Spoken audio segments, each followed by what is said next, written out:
everybody. We are live with episode 4 of our Call of Cthulhu Beyond the Mountains of Madness. I am super hyped.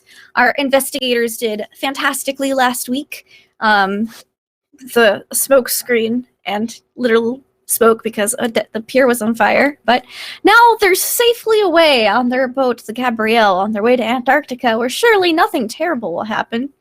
So that's great. Welcome to Encounter Roleplay. Hello, everybody on Twitch. I see you all in the Twitch chat. And if you're watching on YouTube, be sure to, if you can, join us live every Tuesday at 5 p.m. to 8 p.m. Eastern, because it's a whole lot of fun for the live show. So let's go around the cast and crew and figure out who we are and who we are playing. But first, we are going to start with Renee. Hi, I'm Renee, and this is Ginny. She decided she wanted to play some Call of Cthulhu today, but she doesn't roll dice, so it's really going to be mostly on me. I am playing Lois Greenaway. She is a scientist, and she is so excited to be on the way to Antarctica, as I am excited to play this game, even though I dread what awaits her unknown to her. Excellent. I'm super excited to see, what happens to her as well. Speaking of super excited, I believe we have a very enthusiastic Crumpler64 with us today. Yes, you do. Hello, everyone. I am Crumpler64. I am playing Baxter Wiggins, the artist of this group, also known as the cartographer. He is known for his such great works as the Quackpot from last session. Yes. And now more of his work is soon to come, so stay tuned, everyone. Excellent. And, of course, we also have our wonderful survivalist, Jimersion. Hello, everyone. Good day. I'm Jimersion, Jim Marino. I'm playing Hunter Merrill, the survivalist, the outdoorsman here on the expedition. And I'm currently getting my training in real life right now. I'm in Sioux Falls, South Dakota, where it is currently minus 36 wind chill. So, yeah, kind of cold. Yeah, that'll do it. Just a little bit. We're expecting minus 60 to hit this week. That is perfect training for Antarctica, right there. Absolutely perfect. And now we have Little Cup of Joe. Hi. Yes, I'm Little Cup of Joe. Jess, I live in the desert, so it's a nice 72 degrees today. I don't know what cold is, so I'm going to have to imagine Antarctica. I am playing Lena or Lena Stoddard. Take your pick on pronunciation. I think she answers to both. She is the archaeologist of this group, and definitely will be fine. Doesn't have a personal vested interest at all. It was just one of her favorite instructors who died on the last mission, so that'll be fine, I'm sure. Perfectly fine. Sure, she'll find out everything she needs to know and more when she gets down to Antarctica. So, till then, we've got our fantastic pilot, Pro Restarter. Hey, yep. Here I am. Super glad to be here. Happy to play Hayden Stewart, Ace Pilot, Data, and Theatre Goer. That's pretty much Call of Cthulhu, right? That's how the game works. It's pretty much Smoochy, Ruotama, Monster Hearts. Got it. Good. I'm golden. Excellent. And unfortunately, we do not have our wonderful psychiatrist, Sebastian Wintercroft, a Hollowtail today, as they are not feeling well. So we send them all of our well wishes to make sure that they feel better soon and can join back with us next week for all of the fantastic, super happy, fun times that definitely aren't scary at all, because Cthulhu is just sunshine and rainbows. But before we get started with the sunshine and rainbows that is Call of Cthulhu, I would like to remind you all that we are sponsored by Fantasy Grounds, which is our virtual tabletop of choice that we'll be using today for all of our fancy dice rolls and shenanigans. So you'll see that, I think it's right here on my screen. Fantasy Grounds. Also, if you're playing in person with your friends, you can get all your wonderful miniatures from Wayland Games. Just go to waylandgames.co.uk and get yourself a huge range of D&D, Warhammer 40k minis for 20% off. And we have a new sponsor this week, so you should check out Dice Envy, who have an amazing subscription service where you can get cool dice every month. New dice. cool new dice every month. So starting at just $5, you have access to a limited run dice delivered to your door. So check out diceenvy.com for that. Finally, before we begin, I will remind you how you can interact with today's game. You can donate to affect the game. Information below by giving players nat 1s, nat 20s, wild magic surges, and this month's special, the Table of Pets. So, without further ado, we will begin the show. And we begin on the deck of the Gabrielle, which is the name of the vessel that our lovely, lovely crew is aboard. Crew, adventurers, investigators, all of the above. They have left New York and are sailing towards the Panama Canal, where they're going to cross over and head to Melbourne, Australia. But while they're on this voyage, they have not as much free time as some of them would have thought, as Professor Moore and Starkweather have insisted that it be imperative for everyone to share and exchange knowledge and skills as a part of the regimented schedule on board the Gabrielle, so that way, when they get to Antarctica, everyone has a certain level of preparedness about them that they might not have had otherwise, as most people haven't been to Antarctica before. So, our investigators, I know that some of them had specifically wanted to teach certain skills. I believe that Dr. Wintercraft, who's not here, but he told me he wanted to instruct a class on medicine so that anyone who wishes to attend can learn more about the human body and how to treat certain illnesses and maybe medical conditions that could come up in Antarctica, altitude sickness, extreme cold, hypothermia, etc. So anyone who wishes to engage in any of these classes, because you have several weeks out and sailing about, you can make an education roll to see how much information you retain. If you succeed on your roll, you will gain 1d6 points into the skill. So, anyone wish to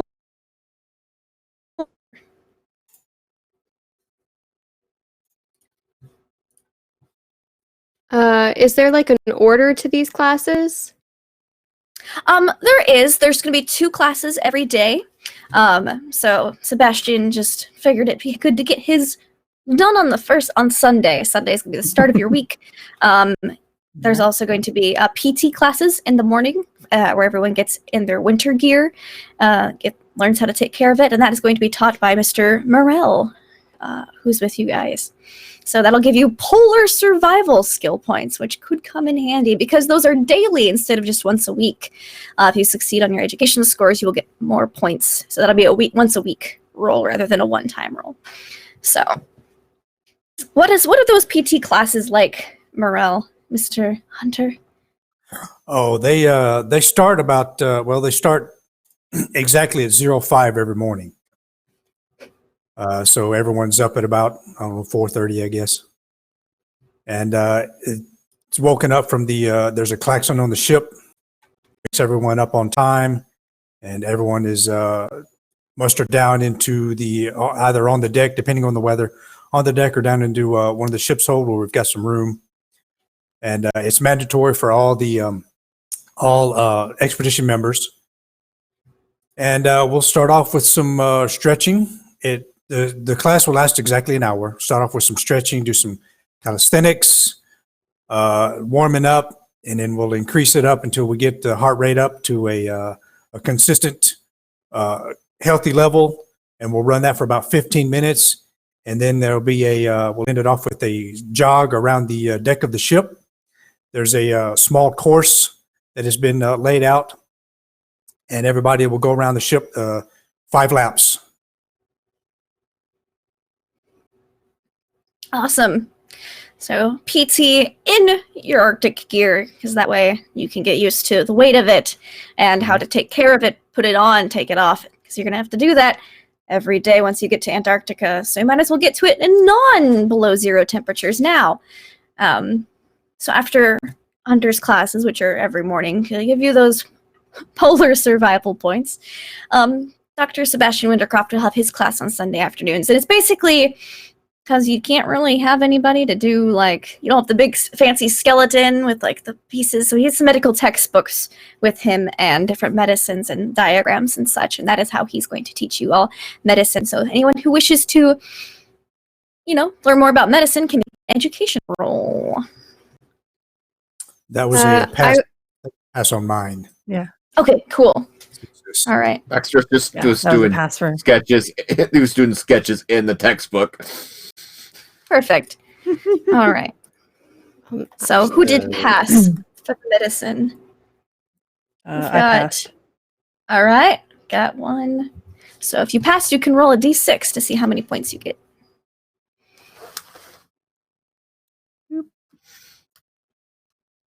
Awesome. I'm a little Cool, cool. disappointed in Baxter. It's hard. It's just these anatomy sketches. They're boring. They're not exciting. You've seen what I can do with regular humans. Mm-hmm. You're like, I could make these anatomy sketches much more interesting, and you're like, I'm probably taking a skeleton and just like adding skin to it. yes, yeah. And you're like, wait, class is over. I missed it. I'm used to a lot of diagrams and words on Mhm. pages. Like that's my jam. Like if Lois had taught a class or we're teaching a class aboard the ship, it would probably she'd just hand out like packets to people that were just solid text. Which Would they be honestly, meteorology packets? yeah, they'd just be meteorology packets and they'd have like graphs and just like walls of text in just very small text. Oh man. The Okay, I tiniest imagine row. she typed all these up too in her free time She did, aboard yeah. the ship. Mhm. Yeah. My God. It took her a little while to Uh. find her sea legs, actually. So the first couple of mornings, like running on the ship, she'd like run sideways. And so when she kind of was like feeling a little bit dizzy, she'd just sit down and like draft out some things for herself personally for science, Mhm.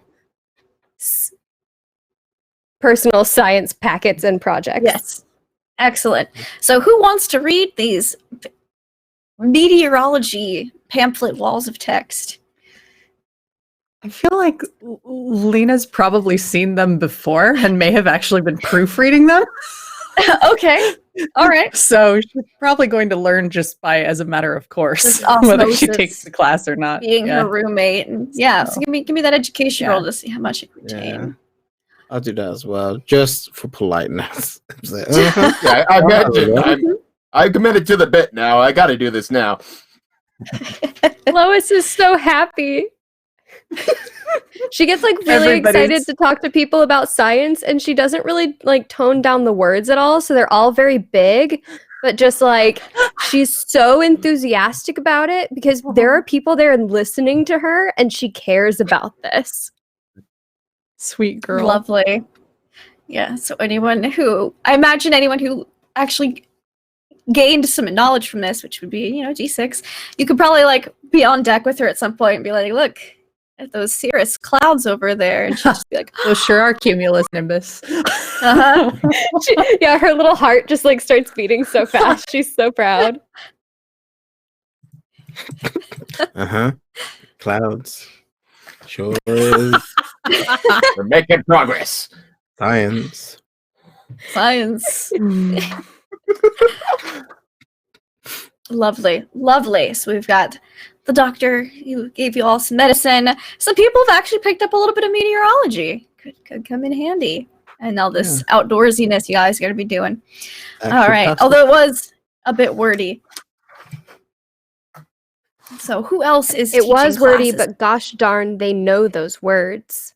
They do. They know all of those words now. Put them in my memoirs. One of the I do classes. Yes. I do think Lena would probably give people some sort of primer on archaeology skills. So that could either be potentially like Okay. spot hidden, i.e. looking for things Mhm. that matter, or actual straight archaeology. More around like the handling of specimens, because she's Okay. sort of hoping that if she gets people to help her, they don't ruin things. Uh-huh. We'll go with archaeology for this. Okay.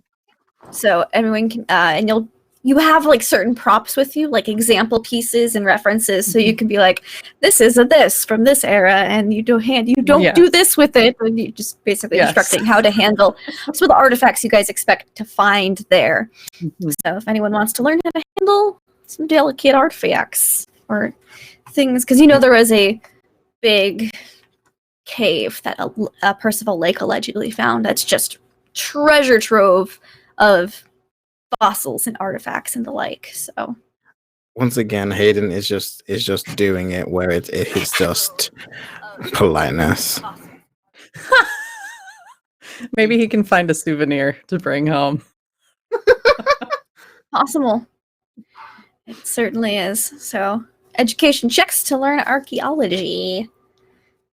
Don't ruin the frozen Shoggoth. Yes, exactly. Chat, you get the picture. Yeah. Excellent. Was excellent. Lois just there because also they're friends and she probably picked it up by osmosis? She was just very excited about it too. Like, because she was so excited for her thing, she was also very excited for Lena's thing. It was just kind of like it is a little bit osmosis, but it's excitement osmosis. Yes. It's like, we get to teach a class. Yes. And I'm so proud of you. Look at you graduated. Oh my god. Help these nerds. Excellent, excellent. So now, those of you who have paid attention are now able to more delicately handle artifacts and or identify them. So I have a list of NPCs as well who have skills to offer. Dr. Green is able to teach first aid, as Dr. Wintercroft is teaching medicine. There's also, you could learn how to operate and handle the dogs for the dog sledding teams, as they're all on board right now. Radio operator, which would include Morse code. Starkweather could holds a class on explosives, because lots of dynamite has been brought on board the ship for cave blasting. Aircraft maintenance can be learned, as well as climbing. You gotta have like a greased pole on the ship for entertainment, but also for practical uses. And that would also be rope tying and knots and stuff for climb. And of course, you guys have already learned polar survival, and I believe navigate would be a skill that you could learn from First Mate Turlo, as he is navigating the ship practically. I also think Hayden would be teaching like a mechanic repair. Yes. Also, I'm sorry if my mic keeps like going up and down, like my volume keeps spiking to like 80, 90 for some reason. I don't know Strange. why. Yeah. I don't know why either. Just, I don't know. But you could definitely teach a class on air. Is your class more of a hands-on kind of class, or is it like here's an aircraft manual? Oh. Yeah, like mine is like I'm in like an overall, like I'm in like a wife beater, and I'm just like greased up, and I'm just like, here's how you take apart, repair, and like put back together, that kind of stuff. Sure. There's a couple of generators that you could definitely use. You could use one of the smaller generators to demonstrate this without having to risk someone messing with one of the aircraft engines, because generators are much more easily replaced if someone happens to mess up real badly. So education checks if you want to learn some mechanical repair.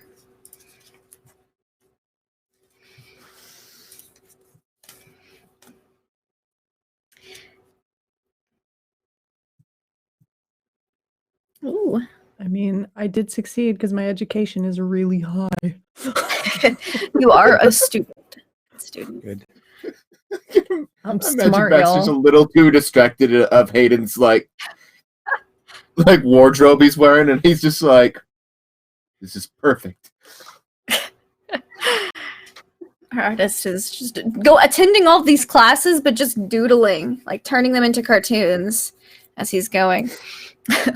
I find awesome. That's fun. That's hilarious. I really am trying, guys. All right. Yeah, So I everyone- actually just didn't quite make that one. Darn it. Oh, you didn't quite? Well, you could always spend points of luck if you wish to make a roll. Eh. She's like, I'm good. All right. So, chemical repair. Renee, are you talking to us? I am, but I was muted. Okay, I wanted to make sure. education is surprisingly not that high, so it goes over her head. Her intelligence is like up there, but her education is not, and maybe that's why her like teaching is so wordy. She was the kid who actually had to study really hard, like to pass the test. Like you got the info, but the test taking was difficult. Yes, Whereas exactly. Lena was like, tests are easy. Lena's smarter than she is educated, technically, but the difference is not that great. Lois was just very, very glad for her roommate's help through school, for sure. I'm getting the sense Lena was more of the people person and knew how to talk in non-sciencey words. She translated for Lois. Bless them. Bless them. And then radio operation was one of the skills, right? That we yes. Anyone learn? wants to learn radio All right. operation? That is being taught by a communications officer. Yes. I would like Teach you how to do Morse code and operate the radios. Because calling for help might be good. I have a hunch. Oh, that about sounds this. fun. Also, dogs. Dogs, yes. You may most certainly meet with the dog trainer. The dog trainer is a British lady. Her name is Margaret Jameson. She trains all the huskies and has all the sled dogs. I'd spoken with her about like getting the cages all set up for the trip, and so since the dogs were always kind of my responsibility, I really wanted to like when I saw that class was being offered, I felt like it was an opportunity to go bond with them. Yes, for sure. So you may definitely bond with the dogs. That does not require a roll, but if you wish to learn how to kind of operate the sleds, you're gonna have to make an education roll. I'll still try to learn things, but I'll also bond with the dogs while I'm there. That is a pass, though. So excellent. Totally So there to learn, but mostly bond with the dogs. Also dogs. There are so many doggos.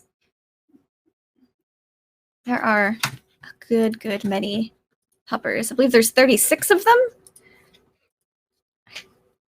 There's a lot. Just gonna put this on my character sheet as dogs! Exclamation point. Yes, that's a great way to write that skill down. Excellent. Any other skills from the list that anyone would be interested in learning? I don't think I did the actual roll for polar stuff. I should do that. Okay, yeah. And Hunter's rolling in dogs, radio. Okay. So I succeeded on the dogs. Radio sounds great. And I'm rolling for radio now. Okie dokie. Oh, radio. Oh yeah. Oh yeah, you pick up that radio, no problem. Morse code, easy. That was how we signaled in the from the trenches. The pill house to pill house of the trenches was code.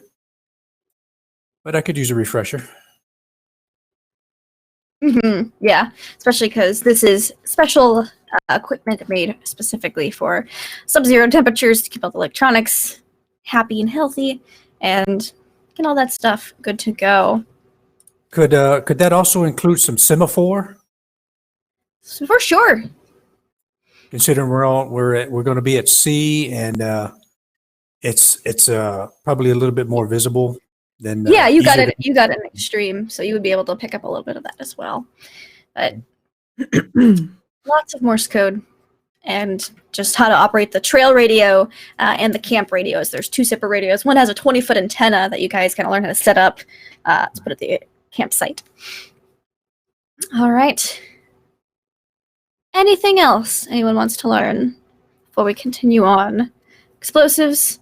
I don't know, I'm using a chopstick. I'm a teacher. This is my pointy stick. Yeah. Explosives. Navigation, climb, and first aid.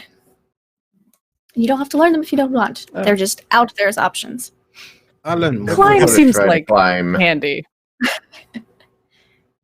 climb to? We don't have a limit. That's Yes. definitely the wrong. Nope. Okay. Yeah. Well, Yes, Baxter. Let's do some climbing then. Lena sucks at climbing. That's not going to happen, apparently. Climbing can I mean, be hard. she's not very strong. She's not strong, so. Yeah, it's mostly the climbing class is how to do certain knots and the use pythons and the ice and such like that. So to make it easier to climb. Oh, but we got the artist learning how to climb, so I'm writing that down. Wow. The only thing you can't draw at the same time. Was there Try this knot. was somebody teaching Crap. was somebody teaching operating heavy machinery? Yes, Like that the would ice be drills and stuff? the ice drill. Yes. Yep, So I was I'm teaching. gonna do that. Learn to drill Nope. the ice. Nope. Just still not. Maybe she just doesn't like hanging out with Hayden.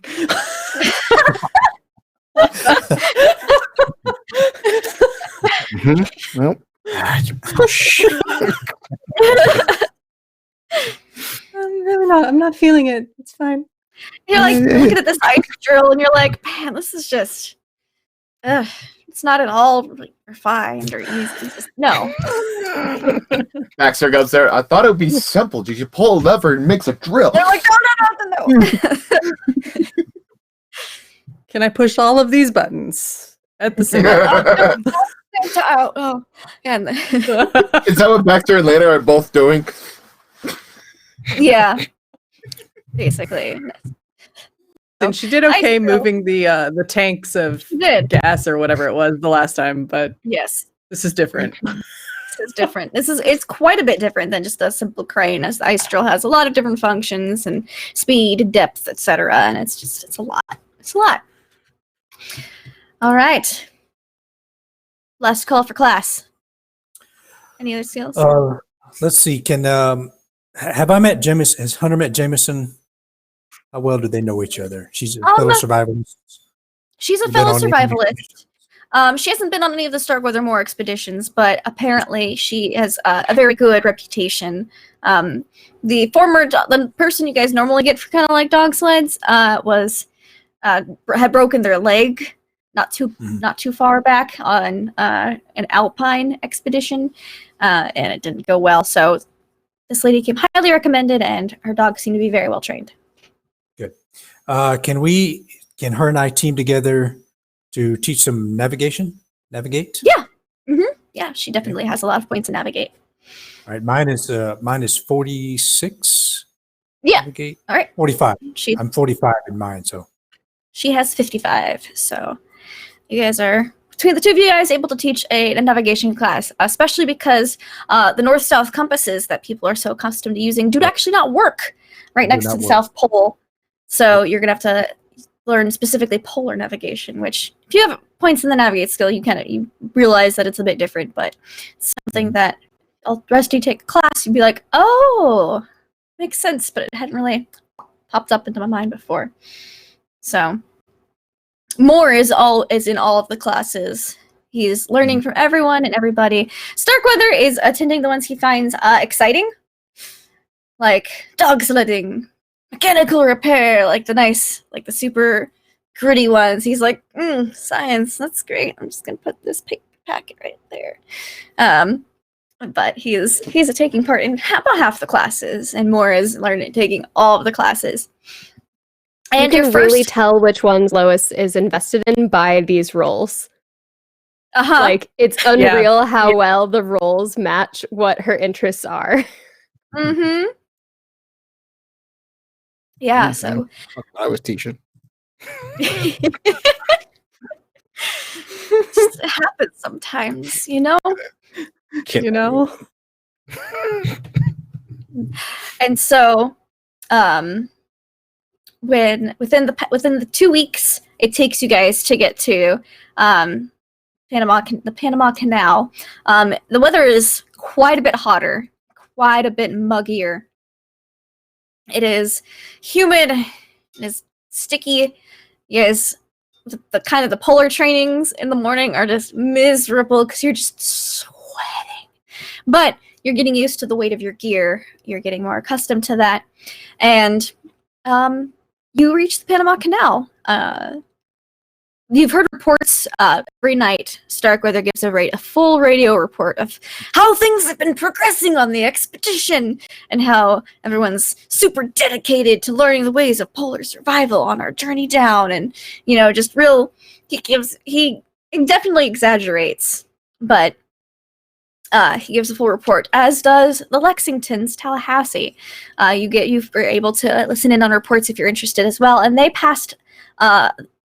They left a night before you guys did. They passed the Panama Canal, and they stayed a night in Panama in the main city there before moving on. So Starkweather is adamant on not taking a break and not stopping here any longer than necessary to try to catch up.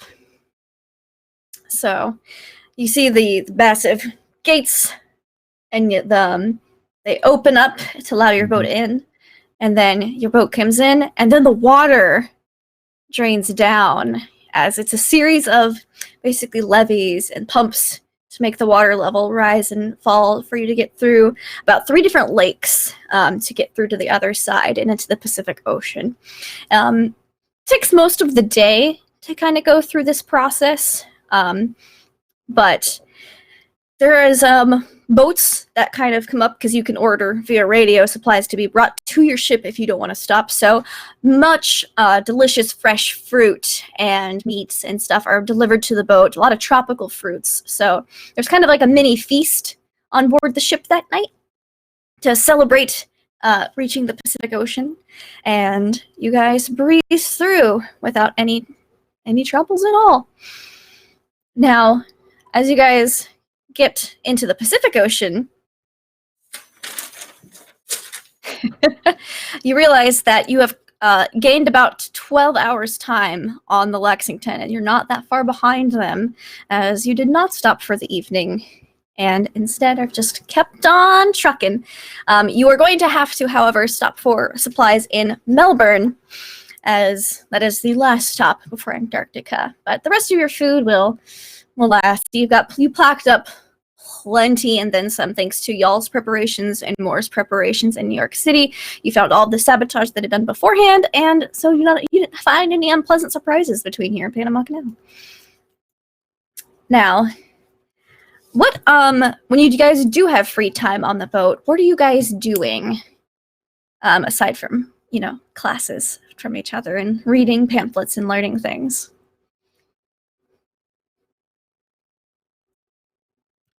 I think Hayden is trying to get to know most of the people. So, just at either walking around on the dock or walking on the actual just a cafeteria or in the bar and stuff. Just getting to know the crew, getting to know the other people who already know already, just kind of doing that. Okay. While you're talking around and getting to know the crew, there's a lot of rumors going about Starkweather and this expedition. Apparently, there's a big rumor going around that Starkweather is bad luck, and he brings bad luck to every expedition he goes on. And so the crew, not the expedition, you find that none of the members of the expedition are really talking about this, but the crew of the ship, this rumor's going around. Oh. Well,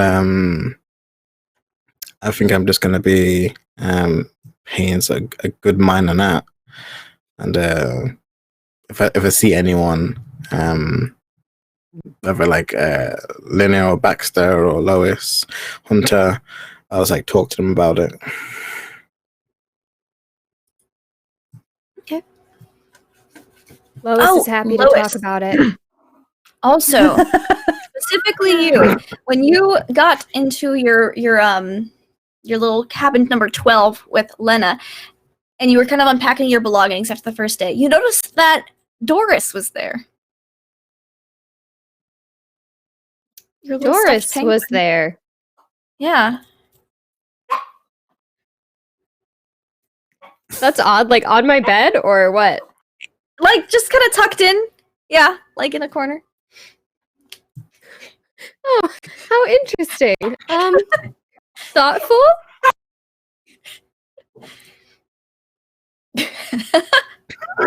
Yeah, I mentioned that before. Yeah, Moved on that's with the odd. penguin, huh? I think she moved it and probably thought it was like a joke of Sebastian's. Like that's what she kind of dismissed it as. And so when she saw him next, she was just like, haha, so funny. And You see him kind of be like, am I missing the joke? good one. Right. And he kind of just goes back to his duties. This intensely awkward moment. I imagine Lena probably saw that and it's just like, Yes. Yeah, the penguin Lois, just kind of, I imagine you kind of like maybe sat it on top of the locker, like a locker in the room. Yeah. I Yeah. Don't. That doesn't seem like a thing Sebastian would do, to be perfectly honest.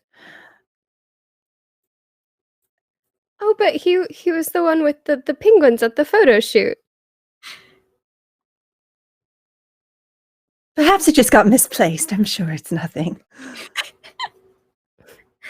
Lena's gonna I- look at this penguin though, that's like right. rather thoroughly, inspecting it because there's me a been some spot hidden. suspect stuff going on, and she's a Yeah. little concerned.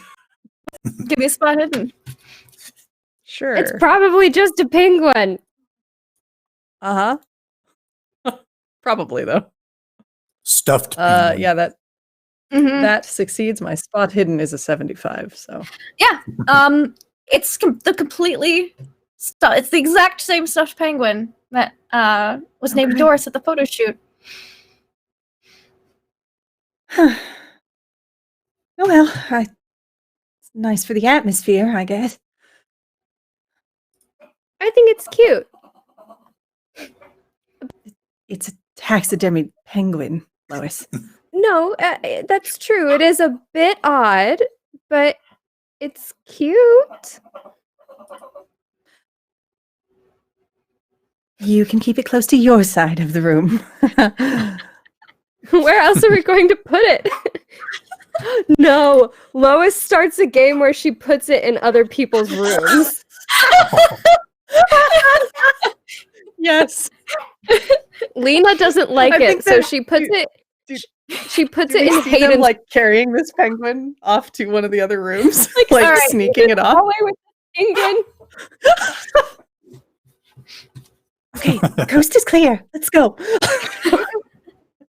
It comes the prankwin. I love it. Hayden's room first. Yeah, I so propose.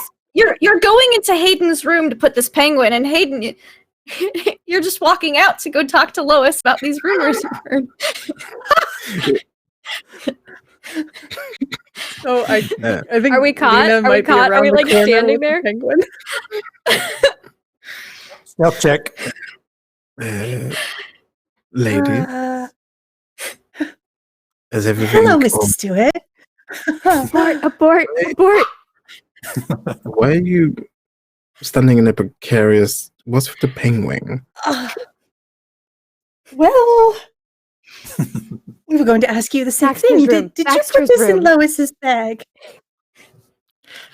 No, I wouldn't dare touch someone else's belongings. I wouldn't know. All right. Well, we were just checking. I guess Oh, it's off to the next one. Yes, I actually wanted to speak to both of you. Actually, kind of looks around. Have you heard Still of standing there the- holding the penguin. Yeah, they're like, Yes? You seem busy. No, not at all. Well, Really well, just. Why would we Please, look we've got busy? time. All right. Yes, I've been talking to some of the crew, and they've been saying that our little benefactor. Apparently he's cursed. All of his other expeditions seem to fail drastically.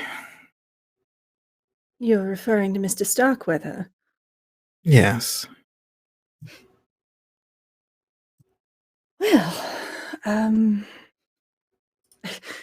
people have a tendency to talk on long voyages like this. I'm sure it's nothing.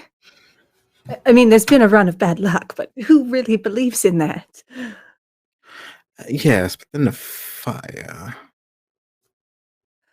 Yes, but Well, there every has been some- time there's bad luck, people are looking for someone to blame, right?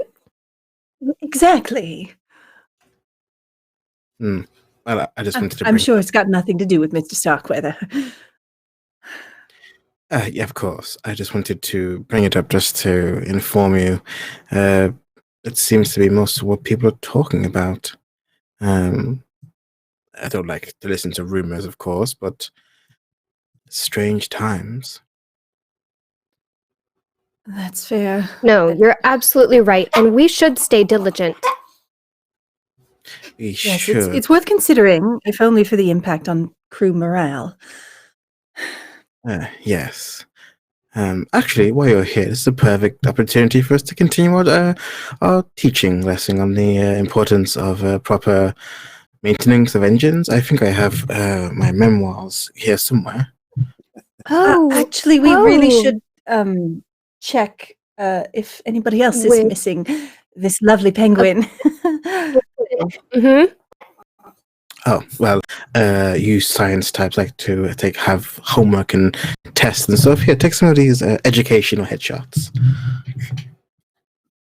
Yes, thank you so much. She takes it and It's just pockets me it wearing and will. Yeah. She doesn't even look at it. She just like stows it in her pocket and will deal with it later or forget about it possibly.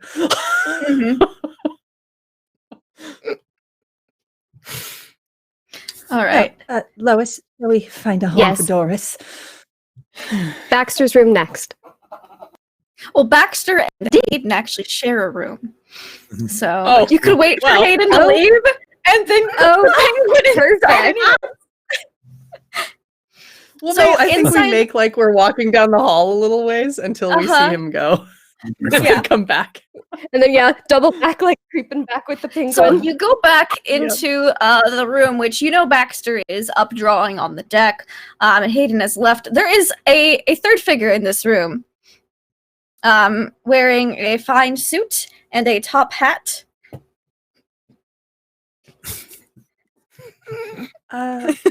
Oh, that's right. And it's got a feather Hello? duster in its hand, and it's like dusting something, and then it turns around, and you see that this person's face is just very.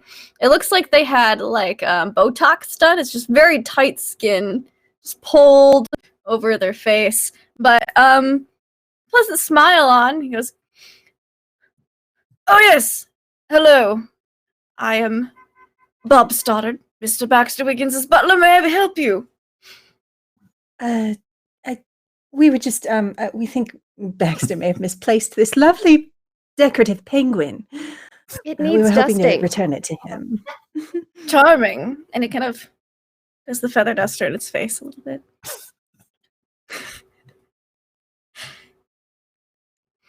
Well, if he's Why don't we misplaced just it, I'm set it sure right it- Yes, and he kind of like here in the takes it from you corner? and sets it like right on the bed. And Baxter's on the top bunk because Hayden likes to be bottom. So, and he just kind of sets it there on the pillow and puts like a blanket over it and says, "Anything else I can assist you with today?" No, I think that'll be all. Sorry to bother you. Please carry on. I'm not a Bob. bother at all. And he gives a little bow. If anyone go, asks, the Lois? penguin is from Sebastian. Yes, exactly. And you We guys, turn around and leave. Excellent. book it out and like probably like share embarrassed looks in the hallway, but like giggling at the same time. Yes. You know? We are definitely giggling all the way back to our room or wherever else we go. Uh-huh. Certainly. Most certainly.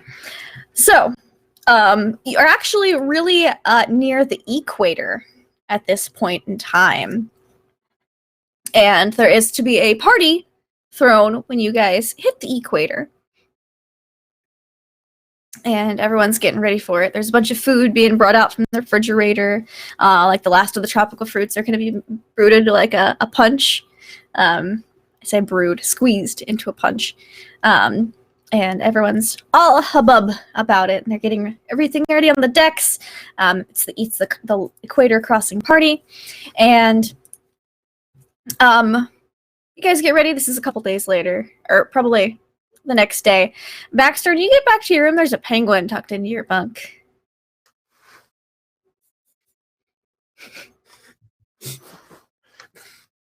Is it just me and the butler, or is it Hayden there as well? It's just you and the butler right now. Hayden's doing airplane checking.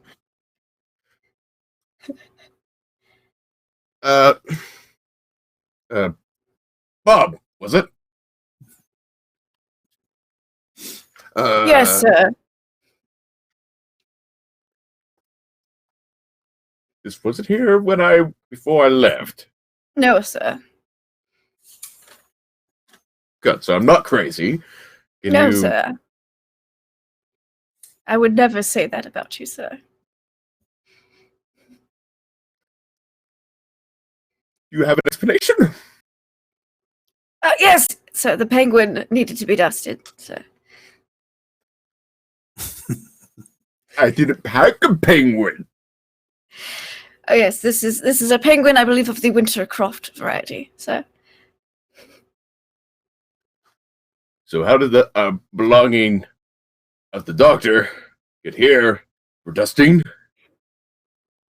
Something like that, sir. Yes.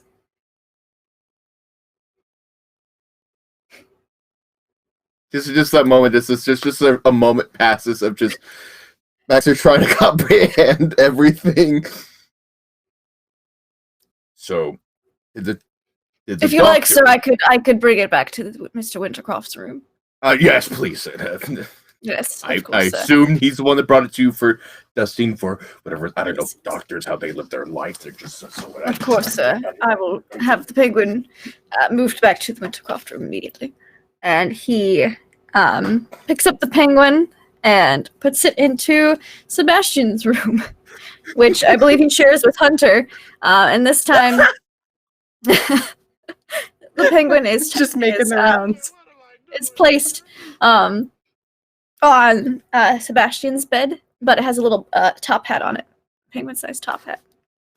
It's evolving. And so, Hunter, you would spy this when you walk in to your shared room next. You see Doris with a top hat on Sebastian's bed.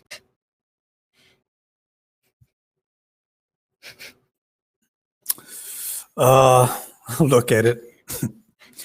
Give a little smile, a little laugh, and leave it where it is Okay. for now. Excellent. For now. Yeah. So, you guys, it's later that afternoon. The Penguin has made its way about the ship a little bit, and it is the Equator Crossing party. There's still the Polar Survival class today, but all the other classes have been canceled because this just great celebration that's going to be taking most of the afternoon and evening. There is everyone.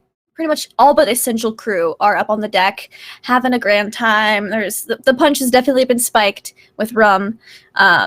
There is like just a bunch of shenanigans and people. There's like a few sailors doing a reenactment of some story about Davy Jones.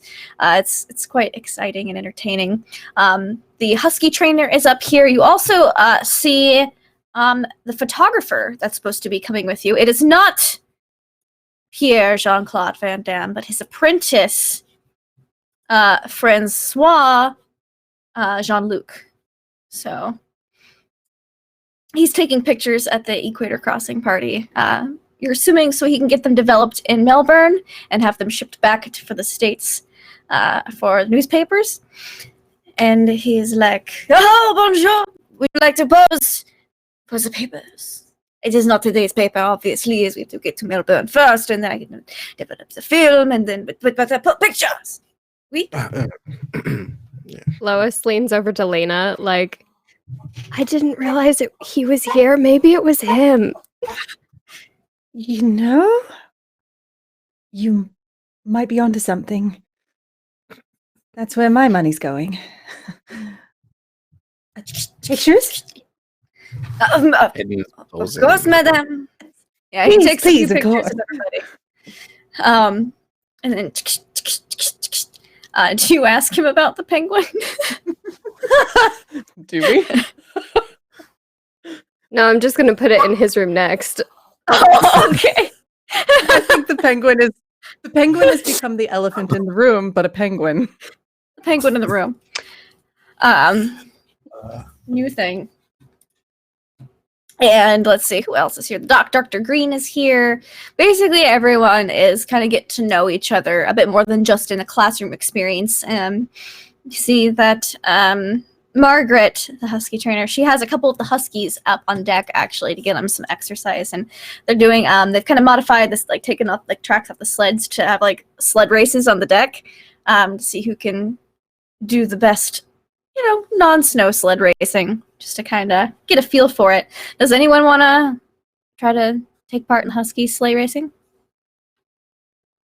Sure. I didn't learn any All of right. that stuff. Yeah. Dogs hate me. It's Dogs! yes, the dogs. Dogs! All right. So, if you wish to try to do the sled racing, give me a dogs check or a sleigh check. What's an applicable skill? Because I don't have that. For an applicable skill, it would be a substitute. Would probably be, let's go with a hard power check. So you're trying to kind of command the dogs. Oh my gosh. Okay. Baby. Sorry about that. I briefly lost connectivity, but I think Oh, I got no. most of the important information. Cool. So a hard power check. Sure. Okay. Hey. So Lena actually does pretty good. And she beats Hayden. My dogs don't But- drive. Renee just creams everybody. It must be all the time she's been Dogs! spending down in the hold with the puppers. She has a future as a sled dog racer. She if does. science With a doesn't work 7, out. she definitely does. She's gonna go do the Iditarod someday. So you get to know some of the puppers. One of the puppers that is on your team that especially likes you, Lena, would be there's Mama-san and Picardy, and those are 2 puppers on your sled team that really like you. Oh, I like them too. So everyone's having a great time, but I need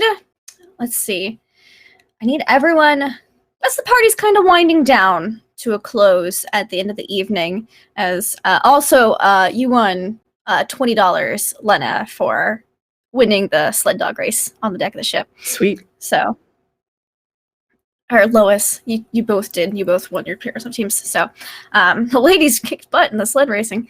Yeah. But give me spot hidden checks, everybody. Totally good at that.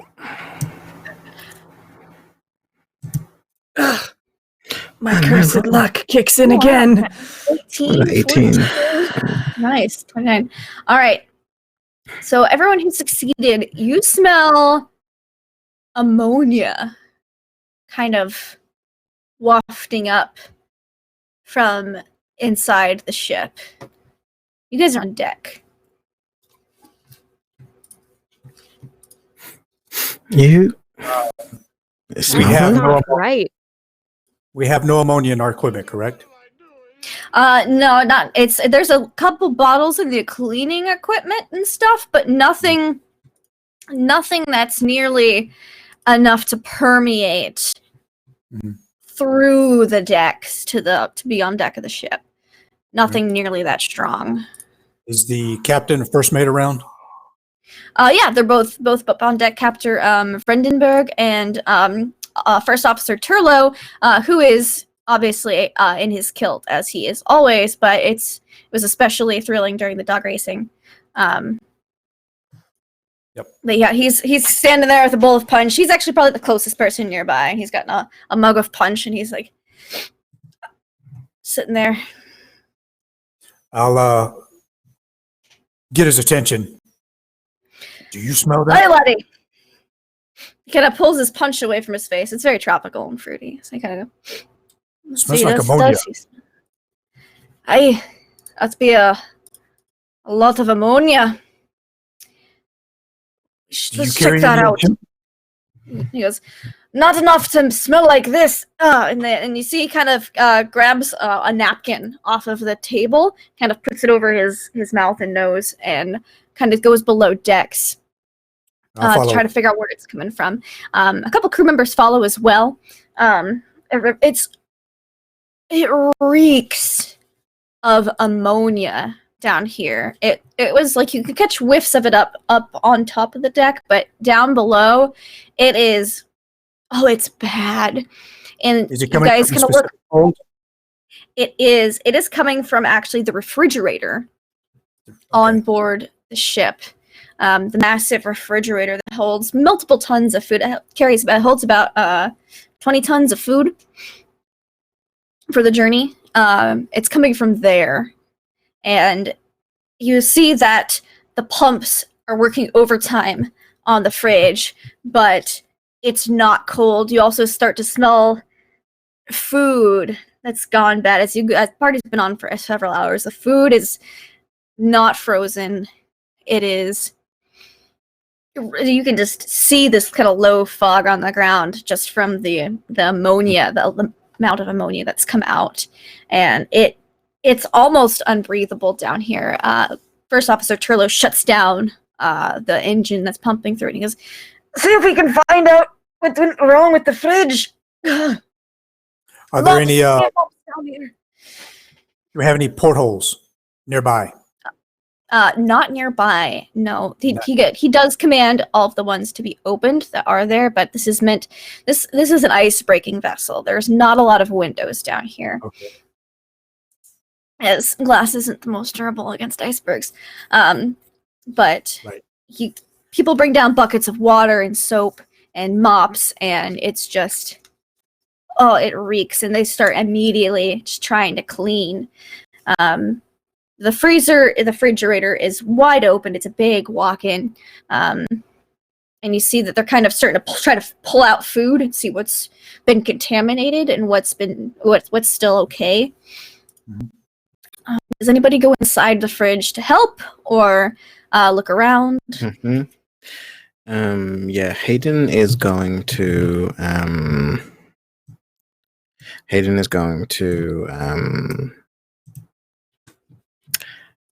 go and check the fridge and see, like, mechanically, if we can see what's wrong with it. Yeah, okay. Give me a mechanical repair check.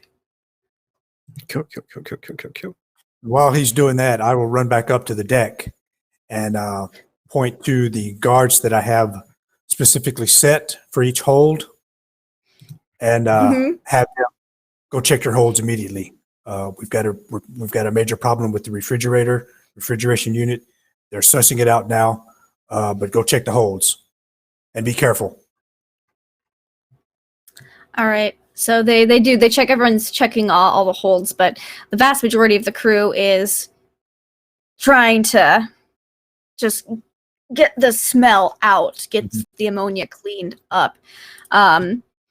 What'd you roll for your mechanical repair? 29. 29. With a 29, you're kind of looking over the motor itself for the refrigerator seems to be in perfect order. So whatever it wasn't done to the refrigerator motor itself. But there are a lot of pipes, the pipes that pump the ammonia through to keep it chill in there. You could start examining those. It's going to take you a little bit, but you know that the motor is 100% fine. Okay. But you're starting to Yeah, expect let's this copper tubing. Yeah, I'm just gonna check it all, make sure it's all right, see if I can repair it at all. Okay. So you're examining that. What is everyone else doing at this time?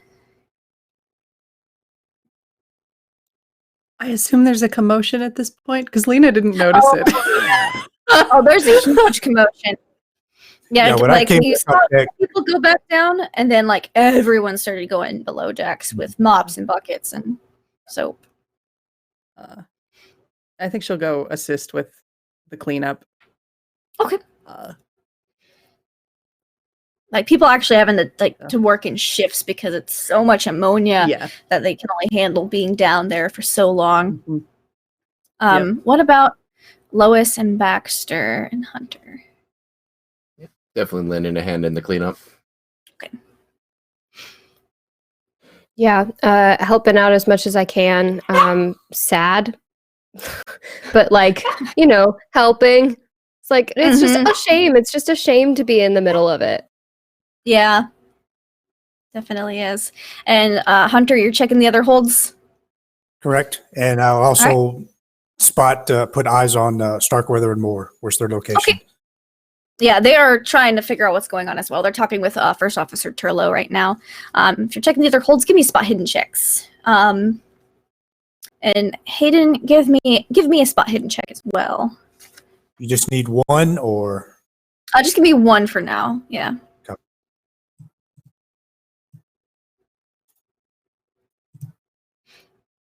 58. It's a Okay. fail. It's a fail. All right. So it takes you like a couple rounds of going back up to get some fresh air and going down, but you're able to cover all of the copper pipe tubing, and you find one small section, very small section, about yay big around, of the copper pipe that looks like it's had acid poured on it. It looks like it's Okay. like the pipes had eaten away in that section, which is what caused the ammonia to all leak out. And when the pressure went down, the engine went into overtime to try to equalize it, which caused it to all pump out. Okay, so I'm gonna take it and replace it if I can, and kind of see what is kind of going on with it. And then I think I'm gonna look around and see if anyone else is paying attention to what I'm doing. Okay, give me another spot hidden check then. You're going to be able to replace the copper pipe, as that would be something they have a few pieces extra of. However, all of the ammonia that was in the system has been leaked out, and you don't have enough on hand to replace it. It's going to have to be fully repaired when you guys reach a port again. So until then, it looks like you're not going to have a refrigerator. It's a fail. Okay. 45. You don't notice anybody who appears to be watching what you're doing, but Okay. Yeah. That's what I do for now. All in all, Professor Moore comes down and they start going through all the food that is down there. By the time they're done with their inventory, it looks like 12 tons of food are going to have to be thrown overboard, as they've either been, there's nothing they can do to keep them cold, like with some of the meats and eggs, and then others just have been contaminated by the ammonia itself. Like they tried cracking an egg open to see if it was still okay, and it just seeped through the shell and it was inedible. So it looks like you guys are going to be eating a lot of the survival food till you reach Australia. So mostly pemmican, which is kind of like a patty of high nutrient, not very tasty fish and nuts and grain just smashed in together that doesn't need to be temperature controlled, and it's got everything you need to live. So Delicious. unfortunately, the rest of it has been. Oh, and the tinned sardines are still fine as well. Things that were canned and tinned are okay, but everything else has been contaminated by the ammonia and has to be thrown overboard. Is it just food, or is our tea and coffee fine? Nope, tea and coffee are fine. It's just the food. Tea and coffee were kept in the yeah. Tea and coffee were been kept in the mess hall itself. Good. So, along with sugar and salt and that kind of thing. But the bulk food was kept in the refrigerator. So, morale seems to be low, as it takes a full day to get all of the air kind of in that area. It's just a hint of ammonia now compared to the reeking that it was, but morale is pretty low. And Hayden, as you've kind of made friends with a few of the crew and even some members of the expedition, morale is really low, and there's a lot of people saying, since you're only a couple days from Panama, to just turn back and resupply. But Starkweather is insisting that you guys just keep going till Australia so as to not waste time. Can I talk to them? Lexington is still ahead of us. Yeah, you may most certainly. What kind of crew member would you like to talk to? Just a boat person, another member of the expedition, someone who's like, because there's all sorts of. You've got people who are doing the radio service. You've got people who are working in the kitchens. So it's like mess boys. You've got the chef. You've got commute comms engineer. Are they like cleaners? Yeah, there's the mess boys. Do a lot of the cleaning. Yeah, so I think I'm gonna talk to them because they can probably access all areas and go unnoticed. Speak to them and just kind of be like, tell me, lads, have you seen anyone last night when this kind of stuff happened, or anyone throughout the journey who's acted a bit odd or not really been around the group meetings of the kind of like back crew? So the two mess boys that you're able to talk to, one of them is Adam Henning, the other one is Bradley Coates. Do you approach them together or separately? Separately. Okay. So you're talking to Adam Henning, and he's just like, I was up at the party. I don't really know that anything was gonna go on. I mean, I brought up some food just earlier because we had the fish fry going on, but that was it. I don't know if anyone suspicious has been lurking around. I thought we left all that behind in New York. Everyone's saying that maybe it's because of the Starkweather guys. It's not the best of luck. Like, things always go wrong in his expeditions. What do you think about that? I mean, I don't think it's that. It's you can't do stuff that's out of his control. Are you sure you haven't seen anything? Yes, but it wasn't just to our ship, though. I've heard other reports as well of the other expeditions. Really? Huh. Yes, so... I'll keep an eye out if I see anything. I don't... Can I see if he's bullshitting? Yeah, give me a psychology check. Damn it. I should have taken that class. Can I use listen? No! You're a great listener. 39. Is that a success? Nope. I think I have a 5. Okay. Yeah, he seems to be, as far as you know, he has no idea. He's just shook by what's going on. He seems rattled. His morale's real low. Well, all right. I'm gonna go off in a bit. Hey, you know what? Tonight, I'm gonna come and see some of the crew, and whatever was in that punch, why don't we just toss it around some of the crewmates? And Yeah, I think that might be a good idea. All right. Yeah. He'll kind of just go back to his duties. He was sweeping one of the mess halls.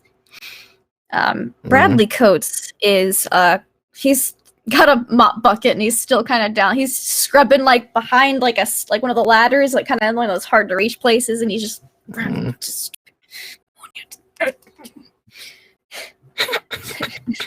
Gets everywhere. It's stupid. It's not everywhere. I can't in the cracks. I mean, how am I supposed to get in there? Hey, Bradley. Hi there, Mr. Hayden Stewart, sir. That's all right. You can just call me Hayden. Okay. Fine. Okay. Yeah. And he kind of like You're, leans on his mop. you right? Yeah, no, I'm fine. That ammonia got everywhere. Like, look, it's in the cracks. I swear I can smell it in my dreams. I mean, it was pretty strong. Tell me, have you seen anyone act weird lately? Or like been a bit edgy, or I mean, like everyone's been a little edgy crew lately. Just because, rumors going around. But no, not anyone particularly edgy. I mean, gosh. I mean, I guess there's a couple people that are a little edgier. Got right. yeah, Bromley. He does comms. He's never had like a great temper, but he's especially edgy lately. Anyone acting like suspicious, like they haven't really interacted with the crew much, kind of just seeing them around and not really doing anything? Oh no, he interacts with everybody. That's why we put him on comms, is because he just talks and talks. You can't shut him up. That's Anybody why else like that? Anybody else like that? I mean, yeah, sure. There's always people who talk. I mean, No, the cook's one of them. No, who just kind of goes around. Like, is there like I don't know, is there like an invoice list of who works here? Oh yeah, sure. I can get you a crew list. I can get one from Officer Turlo. He's got one. Yeah, that'd be great. Just Okay, kind of making the sure. rounds, making sure no one's been Yeah. paid off to do anything, Yeah, no. So yeah, I can do that. I can get you a copy of the list. It's not a problem. There's, it's like people say women gossip. No, sailors gossip even more than women do. Because we don't have anything else to do when we're doing our routine stuff. It's just, day after day, same thing. And so, a lot of things go around. But yeah. So I know what you mean. Well, you have a good afternoon. You I hear too. there's going to be some drinks going on tonight, so Oh, thank God. All right, he just kind of gets his mop back, puts it back in the bucket of mop water, and starts just trying to get behind this ladder stairwell a little bit more. Stupid crevices. Why can't they just make everything easy to access? He just keeps trying to mop. and yeah, I think I walk away. I think I go see. You can flash to someone else, but I think I make my way to either Lina or Lois, whoever I find Okay. best. All right. We're gonna cut to Hunter, who's checking out the other holds.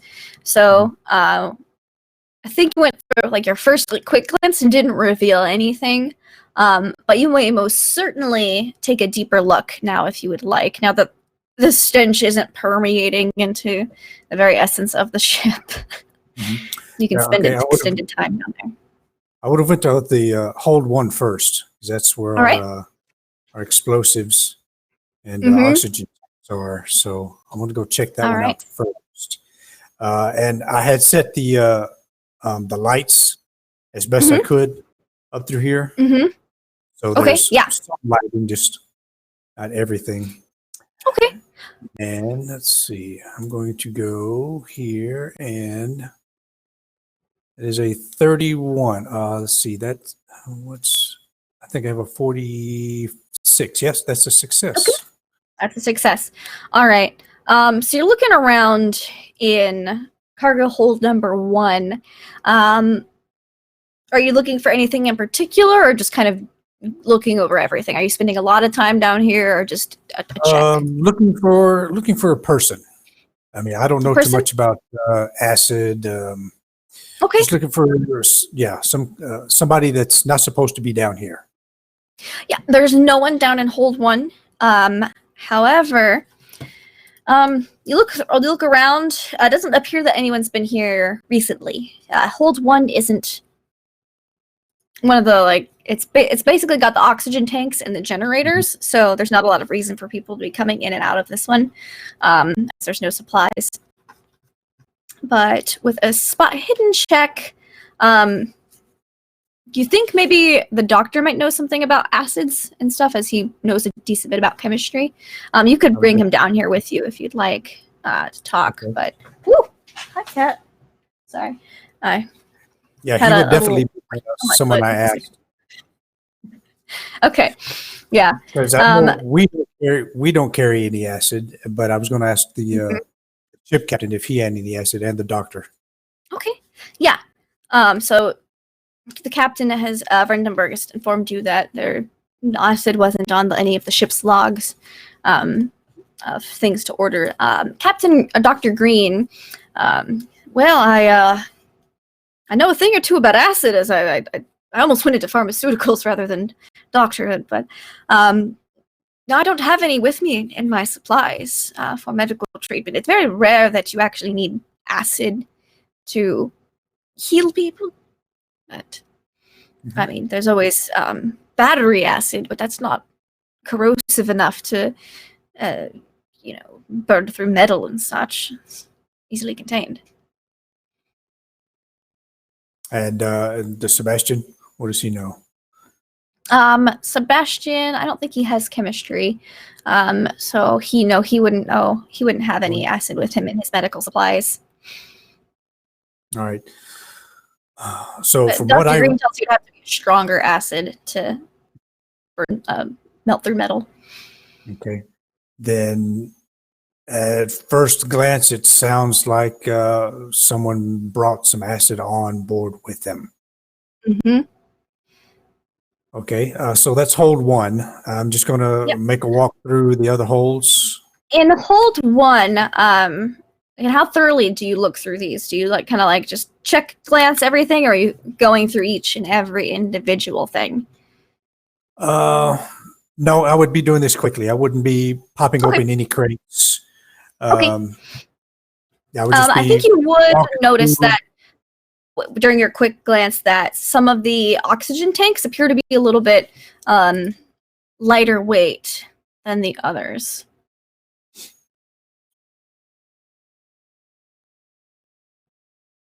Yeah, there would be a document on the gauge pressures for each oxygen tank, and we would have that hanging with the tanks themselves. So when somebody comes by, they can check. Mm-hmm. Yeah. Several tanks are near empty. Several tanks near empty. Okay, I will make a note. They were all full when you brought them aboard. Yes. There's nobody down here. Any number of how many do we have total? I don't have a specific total number for you currently. I think a third of them, so about 9, let's say, were near empty. All right. There's nobody in here. I'll head to hold 3. Okay. Give me a spot hidden check. Do the same thing in there. Just make sure nobody's in here that should not be in here. Oops, wrong one. Mm-hmm. All right. The only person in hold 3 is Francois Jean-Luc, who is he's in there. He is currently pulling out some of the photochemicals to develop the photos that he took at the party a few days ago. Francois? Bonjour. How was your evening? There was ammonia everywhere. I've had much better evenings. But I've had much worse as well. You wouldn't happen to use any acid in your photo, whatever you do? My photography, my blackroom skills. We use various photochemicals, but everything is very. There is a bit of acid here, but he pulls up like a small vial. But it is extraordinarily diluted, as we do not wish to damage the film, merely expose it. That makes sense. I don't know anything about what you do, but I have seen some of your work. Pretty good. Merci. You haven't Yeah, I seen see anyone, he's just pulling up some stuff and putting it in like a little box. have you seen or heard anyone else around here this old? Anyone else down here? Well, let's see what's in hole 3. Can't read this. When I went to get my film for the festivities upstairs, there was someone walking up from the hold. From this hold. We, Describe them to me, please. you see, they were my height, brown hair. They had one of the sailor uniforms on. Now, these are military sailors. Do they have names on their uniforms? They do. Yes, I did Did not you catch the name though. No, I was very excited about the photography on the deck. As it was, I have not had much opportunity because we are not in Antarctica yet, and it's just been water, more water. Not even seagulls. No wildlife. Nothing. I saw dolphins, but they were gone by the time I got my camera. Shame. Excellent. Sorry to disturb you there, sir. Thank you for the information. No problem. I'm turning my cabin into a dark room for the evening to develop this film. So do not come into my room. You'll ruin everything. Excellent.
No, yeah, I'm fine. All right, we should be back. Sorry about that. We had a crash. We're back. We're better. We're fine now. Hello. Gosh, we left off with the photographer saying not to touch his darkroom stuff because you'd expose all the film with light. At least I'm pretty sure. Yep. So I got completely distracted by that. So we're just gonna pick back up with that. So you're looking through the holds. You look through hold number 3. Did you make a spot hidden check for that already? Yes, that was where the Yes. All right. So in hold number 3, you don't Yes. see anything. so I will then I'll go to 5 where the Margaret and the dogs are. Mm-hmm. And I'll Yep. check the She's condition of her. she's there with the doggos. Make sure they're all fine. Yep, they all look fine. Got the doggo food, the puppers, and their crates, and the sleds, and the sled gear, but they all seem to be fine. Then left is 2 and 4, which are the aircraft holds. Okay. You don't without even having to roll, you don't find anything in the aircraft holds. Is Joel down there anywhere? Yep, that's what Joel is down that. I was gonna say Joel's like, I haven't seen nothing. I've been bouncing back and forth between these two all day. All right, then I will head back up and find Starkweather and Moore, Okay. report to them, and suggest maybe we need to talk with the ship's captain, first mate, see who has access to acid, if anyone. If not, then it stands to reason someone brought some acid on board, and I'm going to grab the doctor. Okay. And with his with those 3 personnel files that were singled out from the time they did that. Yep. And have him bring them with us. Okay. All right, so you're gonna go bring those to the captain and first officer Turlo. Yes. All right, so before we get to that, Hayden, you were able to find Lois, and Lena is reading something, so she's very distracted. But Lois is there and attentive and alert. Hello, Lena. Hello. Shh, I'm reading. Really? Yes, she's very busy. Don't disturb her while she's reading. You can talk to me though. I'll listen. I'll fill her in later. Okay, good. I just say, have you seen Baxter? No, not since earlier. Should I have? No, I'm starting to get suspicious. I Of think Baxter? no, just worried that we should all stay together. Tell me, I remember you were saying much about beakers and science and stuff, and I don't know if you have any forensic gear or you can look into stuff more closely, but the fridge that was malfunctioning was sabotage. Well, I hate to break it to you, but I am not by trade a forensic scientist. No, I know, but you're the closest person to a scientist we have on here. So I don't know if you're able to identify what kind of acid was used or if we have any chemicals on board that could be used to make it in a ramshackle way. Yes, that's definitely a possibility. The refrigerator has a climate, and that is my expertise. Lena, actually, Hayden was just saying if we could look at the sabotage and see if we recognize the type of acid that was used, if that might be within our skill set. Probably.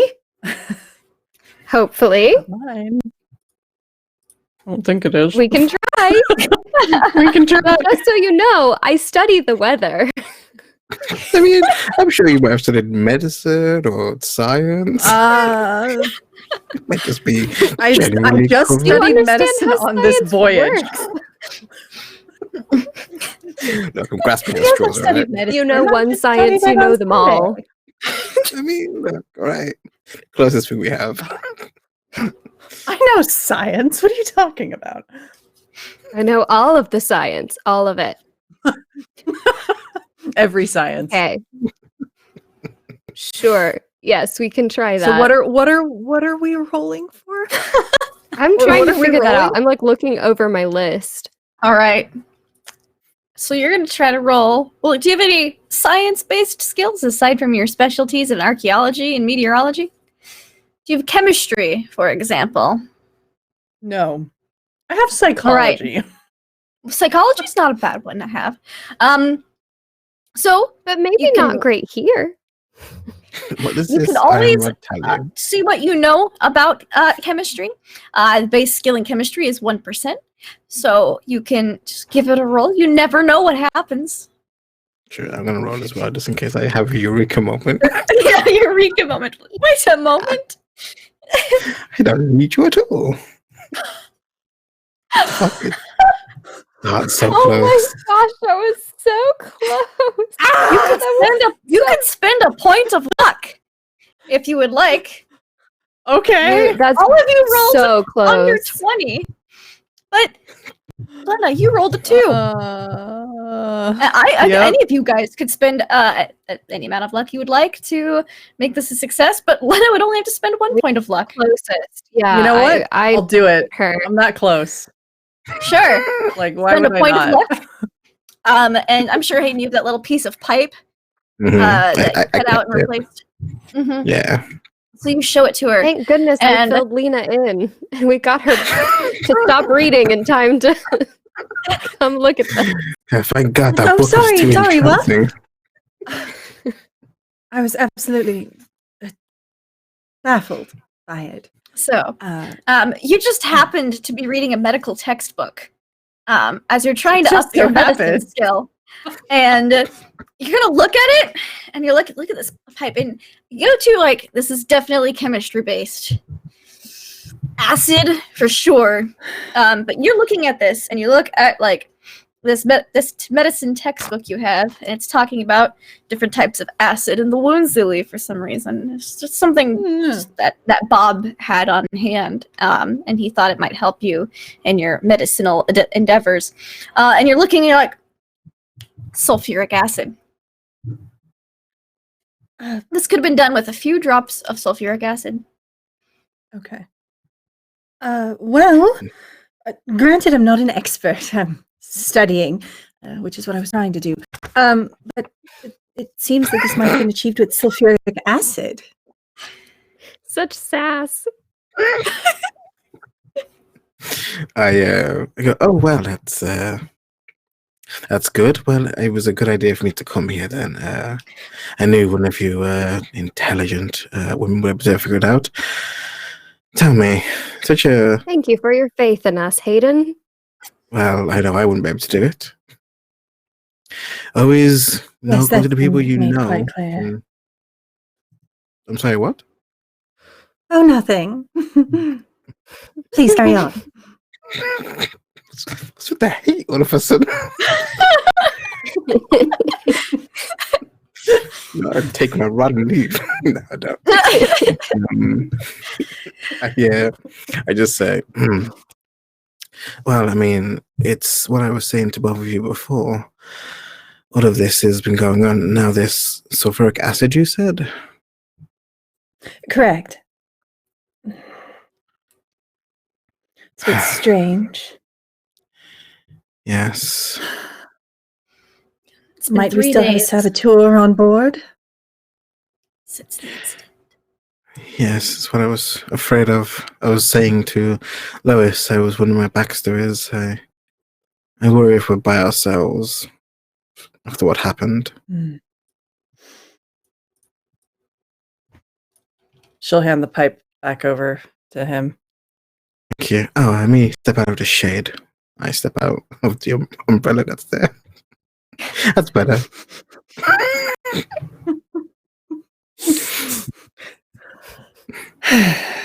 Well, what are we supposed to do with this information? Does Mr. Morel know? I haven't really gone around telling him yet because, well, we keep trying to tell people and they keep saying they're going to deal with it, but stuff keeps happening. And I don't know who to trust. I've asked some of the lower crewmen. They don't seem to have noticed anything. And if things keep going on this way, it might not be the fridge that's next. And with that, I would like everyone to make me listen rolls. I'm good at that. That just sounded like such a perfect ominous ominous line. chemistry. Definitely don't care. You're like, I recognize these as sulfuric acid burns. She's like, done. All right. Does anyone succeed at their listen check? I got my Not listen even is close. Not No. even close. No. All right. No. Anyone want? All righty then. I did. Oh, you did. All right, Hayden. So you said it might not be, next, and then you hear barking and howling. Like there's been barking on the ship, but not to this extent. This is incessant barking and howling coming from deck 5. I hear this and I go for my jacket and I flip it open as I'm my holstered gun and I take it out quickly. Do you hear that barking? What? Coming from deck 5. And I just Oh, no. say that and get going. I start running. Dogs! We'll follow. I think. Run after him. All right, so you guys will get there first. Baxter and Hunter, you're gonna hear this as well, but what's your reaction when you hear this? You just hear it after they hear it. Awoo! But like much more in distress. No, exactly like that. Awoo! That's what dogs sound like. Great, I love it. Thank you. I imagine Xer's just like at first it's just trying to, tune it out, but then after it goes on for a while, it is just where it's like hearing that distinct sounds like, all right, that's like for normal. Well, going out for a bit, and then just go, and just out. Of course, sir. And he opens the door for you to walk out. It's just like, there you go. I imagine I would have been probably in one of the aircraft holds, maybe talking with Joel there by this time. And if I hear it, and I just left from the dogs from hold 5, so I'm going to hightail it over there. Yeah, I'll you're tell gonna hightail it Joel- over there. Tell Joel, stand your ground. Yeah, it's Just probably move been safe. a couple hours since you left, as you've been looking over everything. And Joel's a chatty guy, but you just came from there earlier this afternoon. You hear all the puppers howling and barking. So Hayden, Lois, and Lena, you guys get there first, and you see a terrible scene in front of you. You guys get down to the hold, and the crates, many of them have been broken open, and it looks like from the inside, like the dogs and like a lot of the leads that they've been on, like the thin leather leads, have been snapped. Then they're fighting. Many of them are fighting each other down in the hold. You guys are kind of at the top of the ladder that looks into the hold, and let's see. There's a few thick leather straps that are long enough to keep some of the dogs in, and they can't reach each other, but the ones who have broken their leather straps are fighting at each other. There's several laying dead at the bottom of the hold, and they're just barking and going mad. A couple of them who haven't busted out of their cages are gnawing on their own limbs. What do you guys do? You see the scene, and of course, as you approach, so does Margaret. She runs up. It looks like she has a napkin tucked in, like she was eating her lunch, and she's just run down in. My God. She just runs into the room? Now she just runs up to the top of the stairs and then sees all the blood and tufts of fur and everything at the bottom and what's going on. She's just like, my God, what happened? They've gone feral. They're attacking each other and themselves. Oh my gosh. We've got to stop this. And she starts climbing down the ladder to break up the dog fights. Yeah, Lois will follow. I'm going to try and stop her. Okay. If he can. 'Cause All right. I don't know if she has a weapon. She doesn't appear to be armed. You can make me a strength check to see if you can just like hold her back. I'm like, no, it's dangerous. Don't go. Don't go. Take this gun. It's dangerous to go alone. Ugh. 78. Not good. Is that a success? No, it's. Oh! Also, at the sight of all these dogs fighting and the blood and dead puppers, I need you 3 to make me sanity checks. Oh yeah. Oh shoot. First Oh one. As no. it's quite a grisly scene. Yeah. Oh no. First sanity check. Oh Actually, no. This You know what? is fine. I don't give a shit. Go, woman. You go first. What's sanity? That skill. What? Sanity is your sanity is gonna be whatever your power skill is. So it's its own skill. It's like luck. It's like your luck pool. I It can see get it. it'll get depleted if you lose sanity. So Yeah, I see it. I see it. Come on. Yeah, 19. I'll do it. all right. Did any of you fail? Either 3 of you? Nope. Okay. So you eyes only lose 1 point of sanity for witnessing this scene, rather than a lot more, because you guys made your sanity checks. And she's descending the ladder. She doesn't have. You notice now that she doesn't have a gun on her, but she does have a whip. And it looks like she's gonna try to separate them. And I feel like at this point is when Baxter and Hunter would. Probably Hunter first because he's in the holds as well, and followed by Baxter. And I would like both of you guys to roll sanity checks as you see this scene. Yes. I was waiting on that. That notification at perfect time. Mine's it right at. Hayden is like climbing down with the woman with Lois. Okay. I Alright. succeed. Excellent. Oh, looks like you all succeeded. So 1 point of sanity is all you lose. There's one. Yep. And as you see this scene in front of you, what do you two do upon seeing this grisly scene of sad puppers? You said Margaret is headed down in there, Margaret's yes? descending the ladder, yeah. And Hayden is as Oh. well. I'll And follow Lois her. is as well. And Lois is as well. I'm like the last Lena's one. not. That's fine. I made the mistake of bonding with the dogs.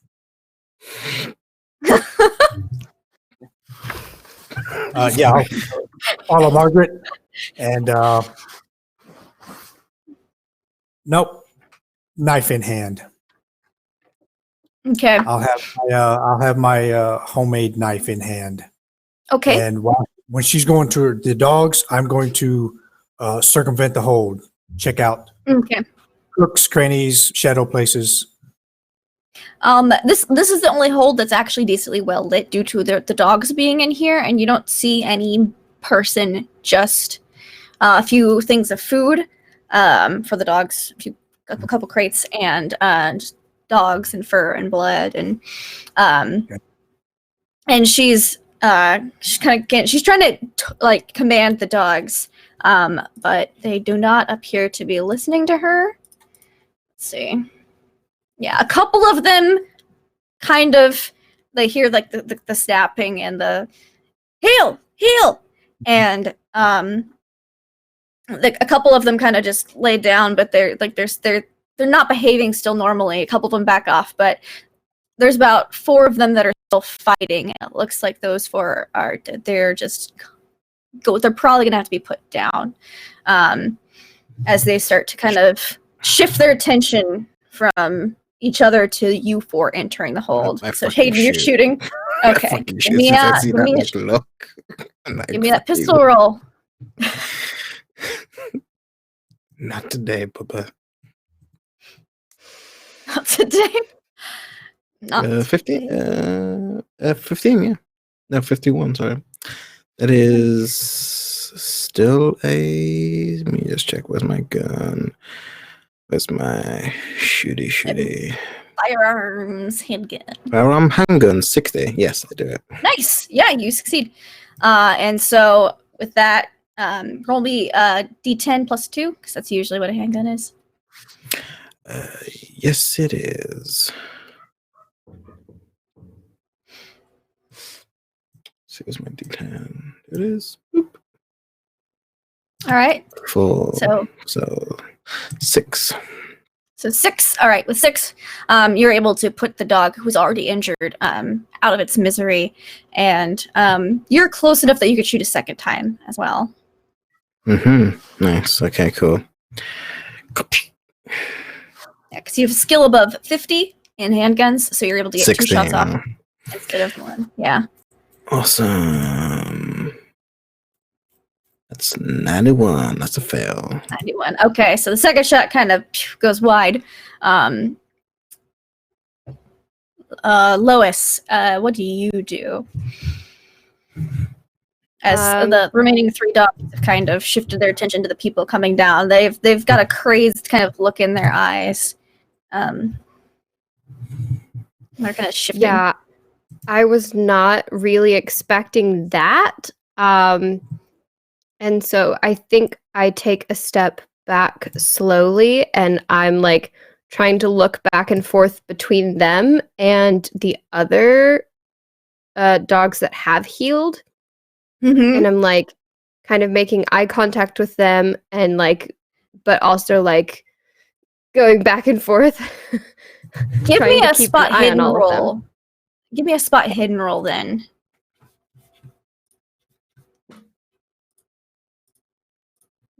100. Maybe just copy it. Yeah, that works. Yep. Okay, with an 18, I believe that's at least a hard success for you. So you notice that something's not right with these dogs. They are kind of the ones that are still standing and not haven't healed or laid down. They're kind of staggering around, and all of them are kind of twitching and seem to have difficulty standing still. Something's very wrong with them. They look sick. What happened? They were fine an hour ago when I went to lunch. And she's getting like some of the ones she's kind of circled around, same as Hunter, but in the opposite direction, and kind of getting to the healed dogs and kind of just keeps snapping the whip to keep the 3 that are still kind of feisty at bay. At this point, a couple other people have reached the top of the deck as well, Starkweather being one of them, and he's going to see this and be like, God bless, do these dogs have rabies? What is going on here? And he's going to kind of start getting down the ladder, pulling out his pistol as well. Now, the 3 remaining doggos, yes. When Hayden fired off that one shot, Hunter would have heard it and made a beeline towards him, and slapped his hand up as he fired that second shot, was how he missed it. Do not fire. Do not discharge your firearm on this ship without permission again, especially at a property that you do not own. And I'll kind of just give him a little shoulder to the side, to the back, and then look at Margaret and put my hand at Starkweather coming down. Sir, don't come any closer. Margaret, what's the situation? Can we recover? Starkweather's going, he completely ignores you. He goes, I go where I please, Mr. Morrell, and right now these dogs do not please me, and something needs to be done about them. And he's walking down the ladder as he's all just bravado and bluster. Margaret's, she's gonna roll a quick check to see if she can figure out what's wrong.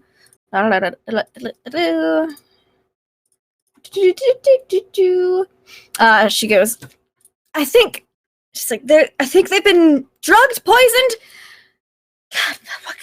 she just kind of curses, and then I think those three are gonna have to be put down. And as she's kind of ushering some of them back into crates and kind of pulling on leashes and harnesses. All right, then I I'll think say, as she hears that, sorry, I think as she hears that about the poison, Lena will climb down and actually go to their food and start examining that. Okay, yeah. The if she food's can kind get of on to the it. same wall as the letter. But before you're able to get down all the way, just as Starkweather reaches down, the three dogs are going to try to go, and they are just snapping at whoever is closest. So that's going to be Margaret, that's going to be Hayden, and that's going to be Hunter, as Lois is kind of just stepped back a bit. So they're going to try to make mighty nom attacks against, this will be Margaret. They do not hit. Nom This is nom. going to be against Hayden. Ow. That will hit. And then Hunter. That will hit as well. Now, in Call of Cthulhu, in combat, you can attempt to dodge a blow to take half damage. However, you lose your next action. So if you were like in a gunfight, you shoot somebody, they shoot back. If you dodge and you only take half damage, you wouldn't be able to shoot them again in the next round. So would either of you like to dodge or just accept the blow? Yeah, I'm gonna dodge. So a dodge roll is half your dex, unless you put points into the dodge skill.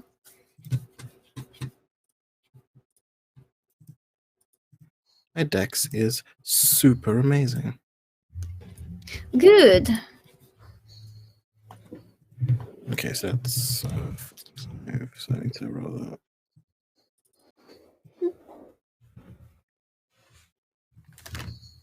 15. 15. All right. So that is a success for you then. And you're only going to take half of this damage. Is Hunter dodging, or is he just... no, I'm going to say that as I was trying to maneuver Hayden out of the way there, that helped with his dodge. Okay. But I will take the full brunt of whatever attack comes in. Okay. So you're going to take half of 3, Hayden. So we'll just round that down to 1. And then Hunter, you're going to take 3 points as well. Piercing damage as they bite into you. All right. So Hayden, you're not going to get...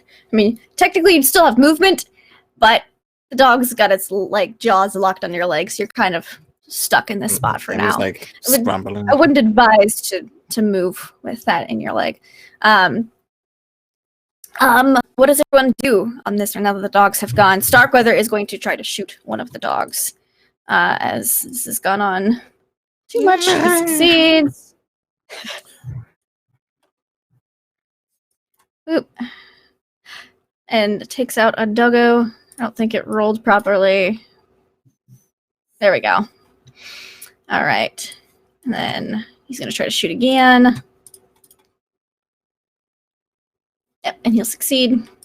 He's got pretty decent firearmage. And so there's only one dog left. And that's the one that has Hayden's leg. Yeah, that's the one that's got Hayden's leg. Right, that's the one I'll go for then with my knife. Okay. Give me that fighting brawl.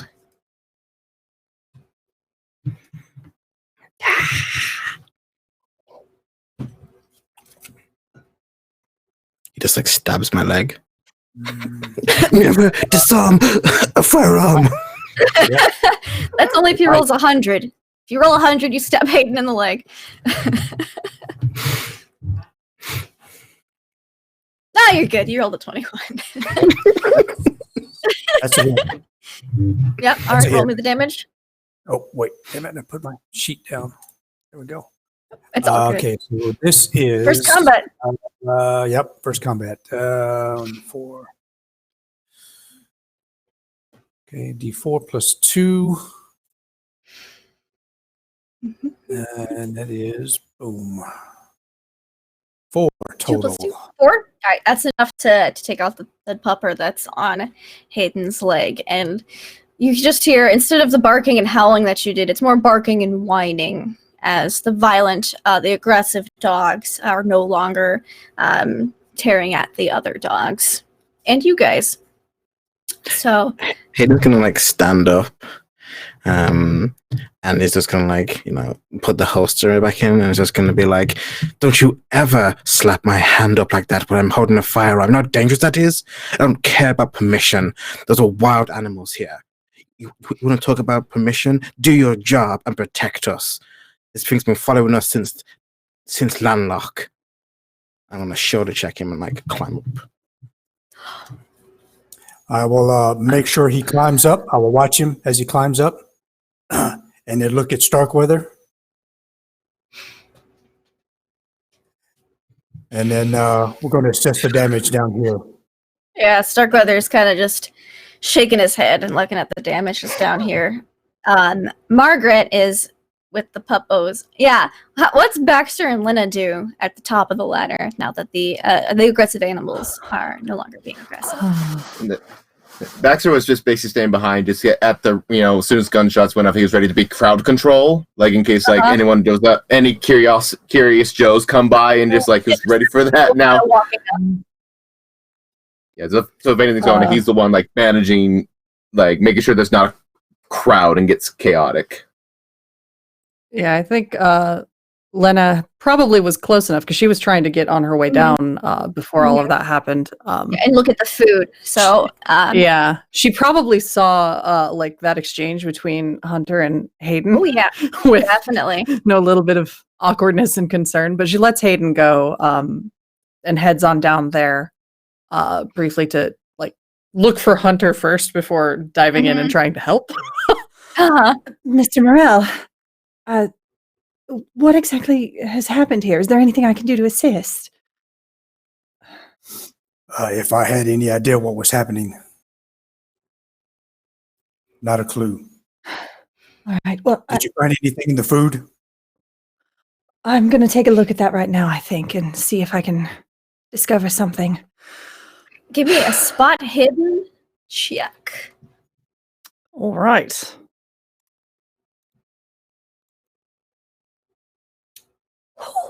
Oh, yeah, I'm really, really good at those. So You're really good at those. That is an extreme success for you. Yeah, this is the game. We found the game that Jess is good at. It's rolling low. It's Call of Cthulhu. You immediately notice that there is a fine white powder that has been sprinkled on some of the dog's packets of pemmican. And you kind of look over and you see that it's in some of the dog's food bowls as well, as if they had been served lunch, as if she gave them all lunch and then went to lunch herself. And not, yeah, and they ate this fine white powder. With your extreme success, you can make me a chemistry or a medicine check. Because you got an extreme on spotting the powder, you've gotten a real good look at it, and I will give you a plus 20% to either of those guys. Oh no, my dogs are going insane now. I think you only have a 1 in chemistry, but I do. I think I've got like a 5 in medicine now because I got 4 so points. it'd be 25. Yeah, 25. Okay. Yeah, because So you get I a will plus do 20 medicine. because you had such a good spot hidden. Yeah. Only medicine check. The 40, you're not able to identify this substance, but you look at it and only the top packets of pemmican have it on there. Like you open up some more further in and they don't have it on there. So it's as if someone came in and just sprinkled it on the tops. And it's also not like mixed in to the bars, it's just on the tops. Okay. Yeah, she will sample, like take some of that and like she's in a give it dog over kennel to Hunter. I know. Makes sense. We come with sound effects sometimes here. No expense spared on encounter roleplay. No, we use real live dogs. Pupper barking. And she will give that to Hunter before heading back up. There's some sort of white powder there. I think we'll need someone to look at it. I couldn't tell what it was off the cuff, not like this. But perhaps you should hold on to that. It seems to be in all of their food, though. Yeah. All right. Thank you. Thank you. Yeah, go ahead and clear the area. Margaret and I will handle this. Of course. How awful. She'll head back up.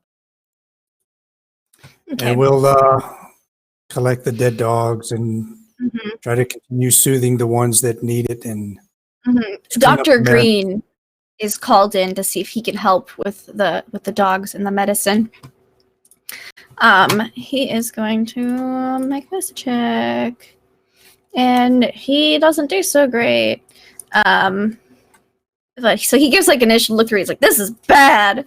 What happened?" He's like, "I need to know what happened to them before I can issue a treatment. There's 8 different symptoms they're having." And do you show him the white powder on the Yeah, food? I'll hand it to him. Maybe you and Dr. Wintercroft can put your heads together and figure out what the hell this is. But when you yes. do it quickly. Okay, yeah, he takes it because he doesn't know how to treat these animals without knowing what it is. He didn't make a good enough check to immediately diagnose. So he takes it up and he comes back down about 20 minutes later while you guys are still cleaning up and trying to soothe the animals. And he goes, I know exactly what this is, and it's not good. They've been poisoned with I wrote everything down but the name of the poison. Hold on. Way to go, me. They've been poisoned by oh gosh, how do I pronounce that? Strychnine. Strychnine. White. Strychnine. Yes, that's it. Yes, they've been poisoned by that. And it's terrible if consumed. Absolutely awful. And he kind of goes over and reevaluates the dogs. And he says, most of these will be able to be saved, but a couple of them have ingested too much, and I won't be able to do anything for them. So. All right, so how many total did we lose? All right, so total, you guys lost. You had 36 dogs. You've lost 14. Jeez. Oh. You can make me a dog check if you'd like, Lois, or a power check to try to soothe some of the sick puppers. They've been poisoned. It has been confirmed. Mama-san, though, is okay, as well as Picardy. Good. Okay. No, that's not great. Okay, so you're there for moral support. They seem to be in a lot of pain. They have like shortness of breath and a high heart rate, but the doctor is able to save most of them. However, it appears that the faster eaters got more of the poison ingested into them, and unfortunately, not all of them are going to be okay. But So we the day wraps up as you clean up. pull the dogs, yeah. Send them Let's see. overboard Mm-hmm. so they're not on the ship.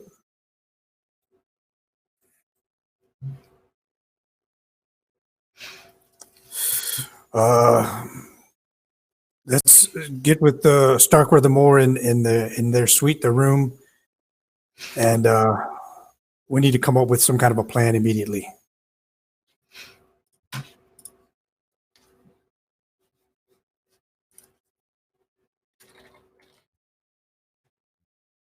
All right. So you are able to you basically take one of the officer mess halls because that's large enough. Because the personal rooms are very small, but you're able to take one of the dining rooms basically and kind of close it off and make a meeting room out of it. The tone of the room is very somber. It is September 28th. It is a few weeks after you guys have left. You're still a couple weeks away from Australia, but you're over halfway there. All right, so everybody that has a piece of information, everything that we had to keep secret, everybody put it on the table. So the notes, the messages, all my notebook full of notes, Lois, Lena, everything that you've gathered, Sebastian, those 3 files, the personnel files, everything goes on the table there for Starkweather and more. Slam my hand down on the table, and I do look at Hayden. I'm not there. Yes. Oh, where are you, This would have been mandatory. This is everybody. I wouldn't have come, even if it's Right. mandatory. Well, then we send out search parties throughout all the ship, and we search for Hayden, and nothing else happens until we find him. Because if somebody's willing to kill dogs, we've already had 1 murder. We're not going anywhere else. We're not doing anything else until we have everybody present and accounted for. So when he Where can't be is found, for him. Hayden on the ship? Hayden would have been looking for the cleaner guy who was supposed to give him the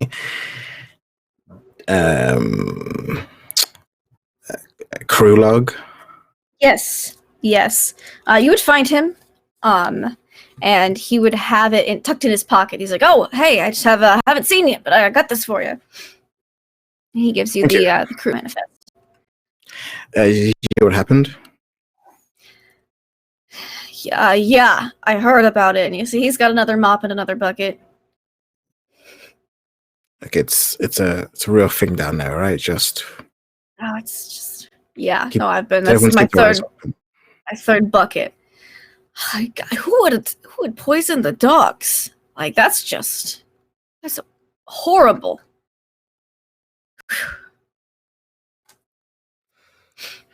I don't know. It keeps escalating, and if whoever's doing this should just tell us why, so that we can make a confirmed decision if we should continue on with the expedition or not. Or this sabotage is just stealing people to move forward. Gosh, well, I'm just gonna keep with my mopping, as apparently that's all I'm good for here, and all this crazy sabotage stuff. But I'll let you know if I see anything else. But there's the crew manifest. Thank you. And then he's gonna go up to the wherever the radio is and make like a call. Back to New York to like his manager. Okay. And I think he's gonna ask like Manager's name. Oh, I think her name is Lindy Moore. Lindy Moore. All right. Is she can British always as get you well? extra. She's American. I got my agent here over in New York. All right. And I became official. Okay. All right. So you're able to get her on the radio. She's got a lot of connections. So she's like, "Yes, hello." Hey, Lindy, it's me. It's Hayden. Oh, Hayden. Yes. How is the expedition going? Keep listening to the nightly updates. Not a lot of news about you, but I guess you're not really flying yet. But when you do fly, make sure it looks good. We've got to get publicity. Yes, I know. Yeah, you always say that to me. Look, I'm not going to be stopping this, but here's some information. If I don't make it back, I need to publicize this. All right. So help me get a notebook. What do you mean if you don't make it back? I know Antarctica's dangerous, but you're a great pilot, Hayden. You'll be fine in the alpine and the high altitudes and the cold. And as she says this, I recant everything from day one. Okay.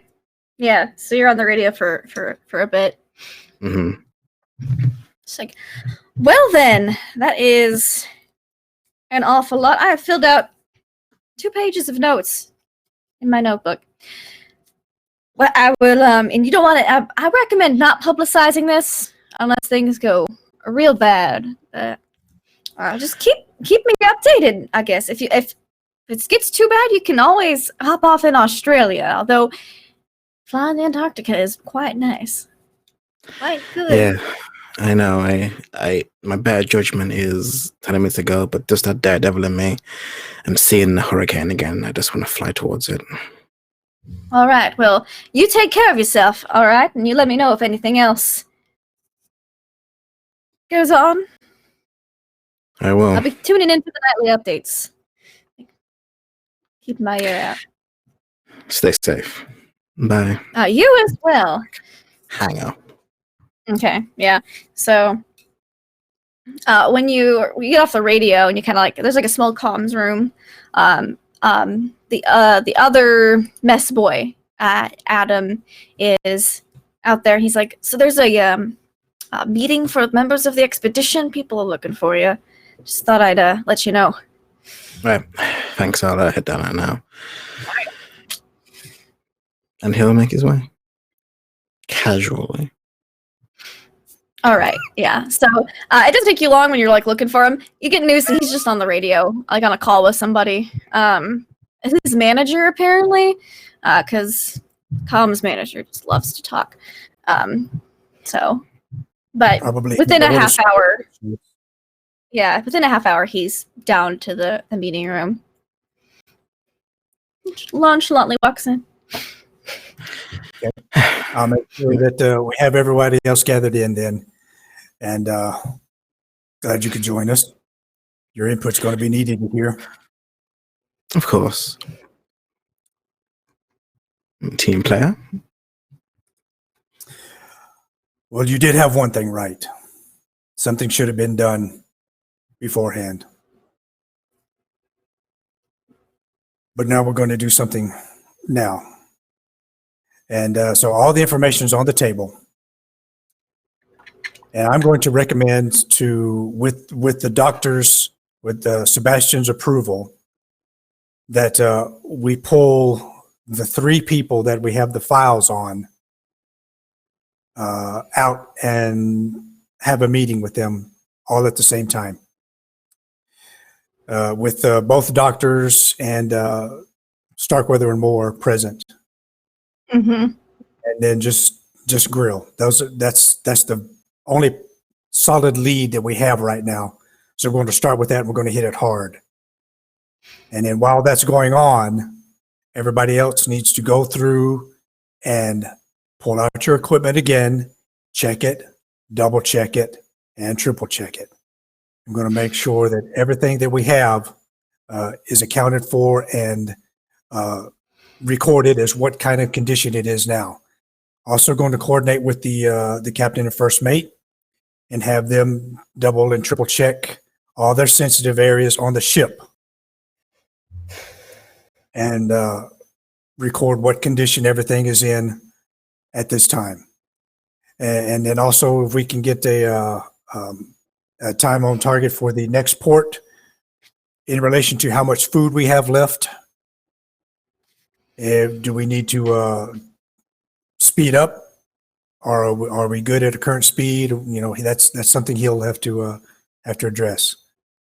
But yeah, bring all this up to Starkweather Moore and give them all the information they can, since they are the leaders of the expedition, and then let them set the plan from here on.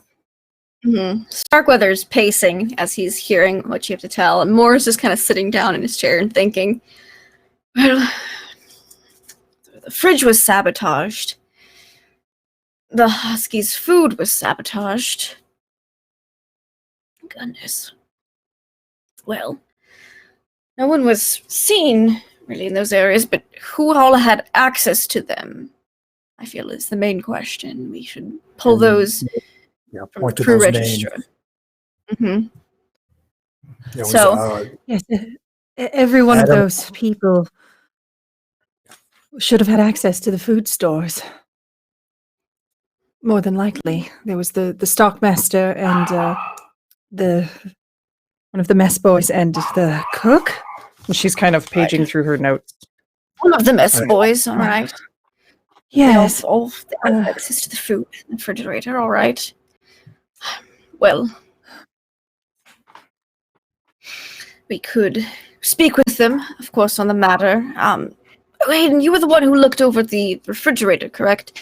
And repaired it. What was the damage that was done on the refrigerator?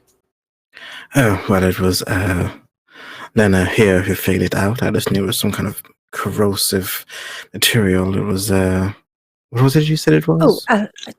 Sulfuric acid was used on the pipe, it seems. Sulfuric acid!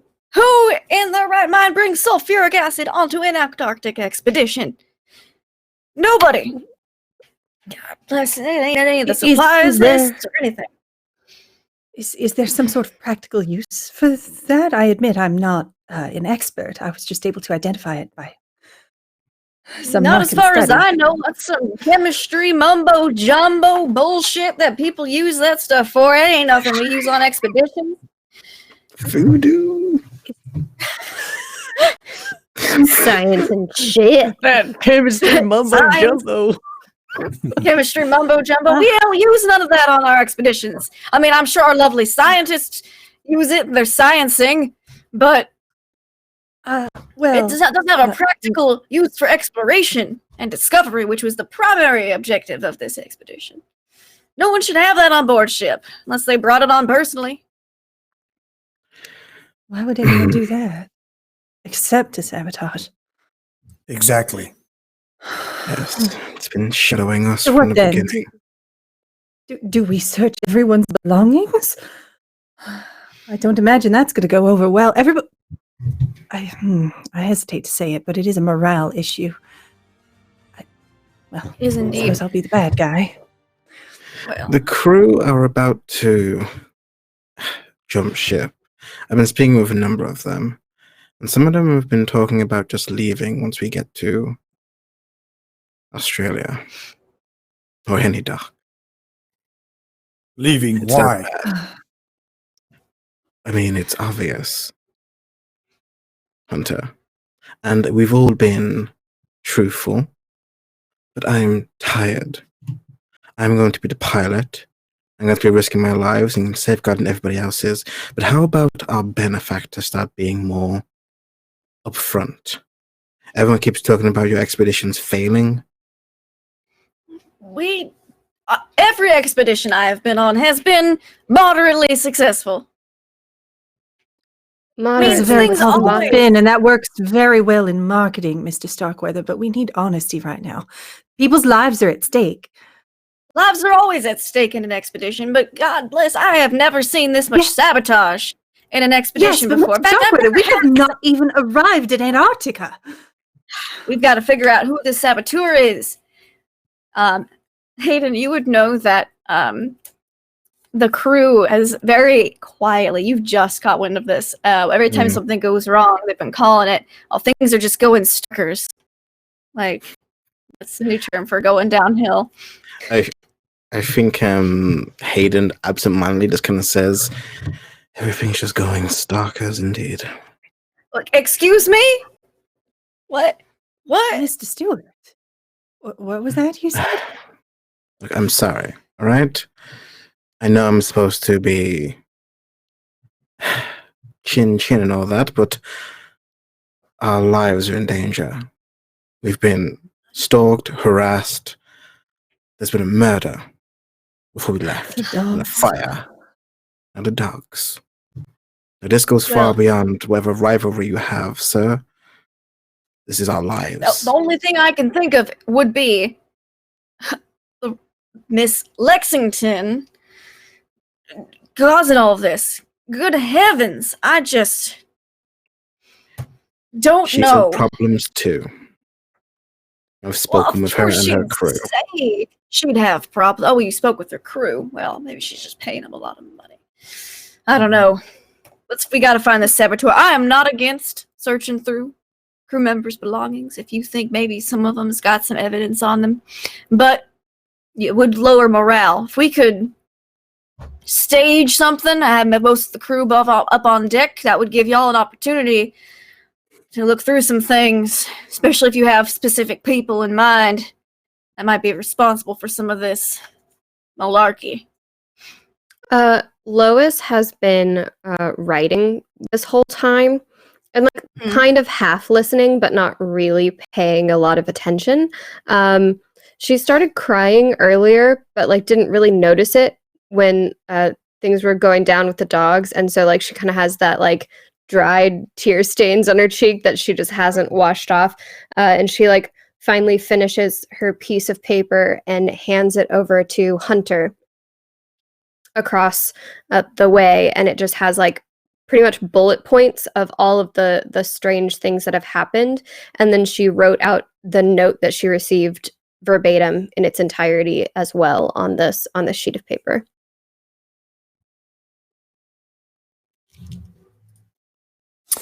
All right, so next PT, the next morning PT we have, we're going to do a head count. We're going to make sure every expedition member and is accounted for, present, and then the ship's crew, captain, first mate, I'm going to have them make sure they do an accounting of every one of theirs, that they are present and that they're in the position, in the correct locations that they're supposed to be, and not where they're not supposed to be. During PT, or let's say afterwards, we're going to have we're going to need a special detail or something that's coming up that day. Mr. Starkweather, Mr. Moore, you come up with something, you work with the captain, first mate. Yes. But whatever it is, specifically request these 3 people present for that detail. All right. Yes, we can arrange that. So it's going to be myself. They all work with the provisions. We can some sort of celebrate like dinner or something, some special event. We'll say it's one of your birthdays. That's always a classic. Alcohol would work. That, and how about we need, because the food stores affect these 3 people also, we need to come up with some way that we can ration out what survived the sabotage. And we're going to need some food experts in that. That would fit with those 3. Yes. The 3. That would indeed. All right. We'll have that arranged for a day or 2 from now. That way it's not to...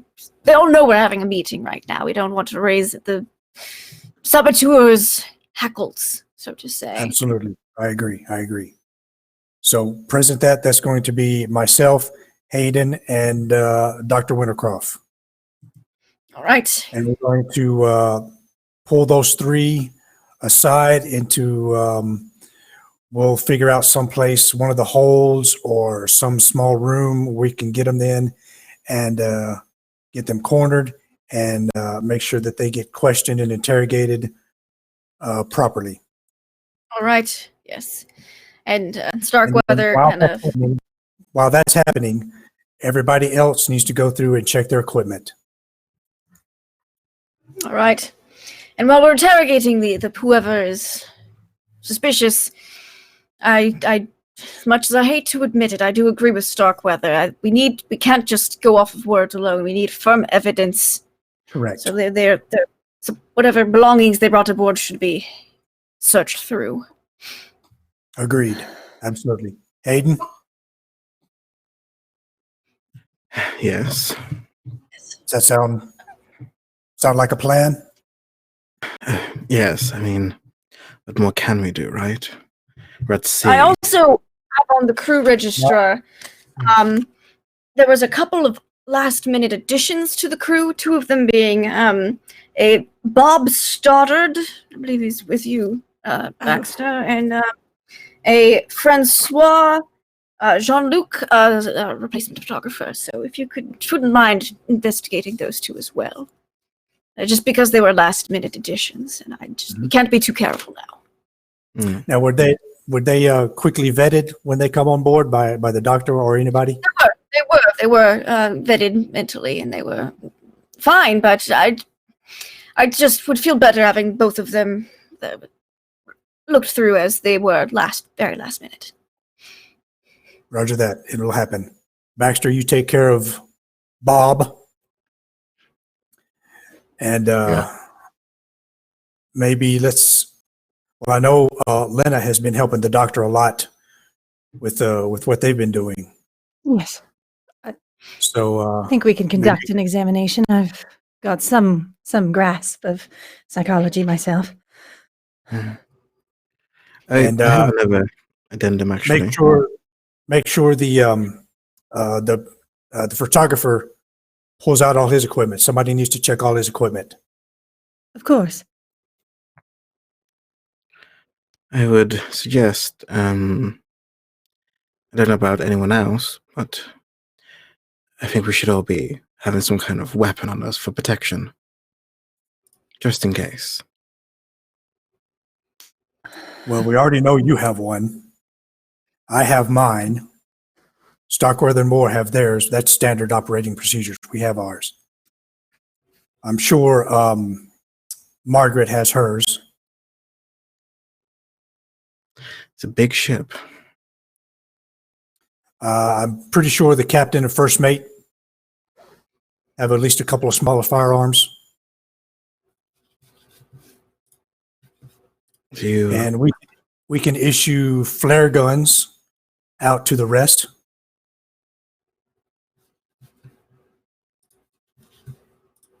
It'll make you feel better. I mean, I think our safety is paramount. I know Of course it's it is. procedure, but I think be here. Confess, I don't know of course. Confess, I don't know the first thing about firearms use, to be quite honest. So, Lois, unless you've got any surprises that you didn't tell me about back when we were at the university.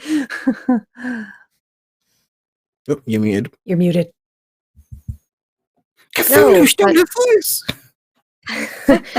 It's the dog who has too much of a voice. I don't want you hearing all the time. No, Um, you don't mind.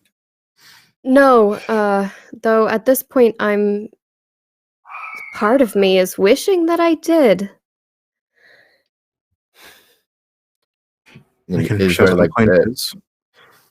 Baxter just been there pretty quiet this most of the time, but then as soon as Liz says that, I can teach you.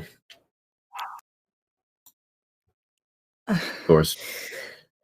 Only if you want to. Well, can't say I'm particularly a fan of the idea, but it seems very necessary right now. Indeed.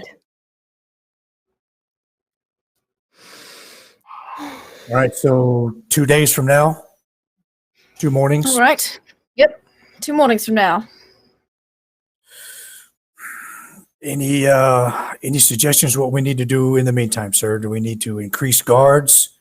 I would continue to act as if everything is normal. Maybe perhaps extra guard on the food supplies, of course. But if we have a saboteur in here, I doubt he would poison more of the food than he already has, so as to not poison himself.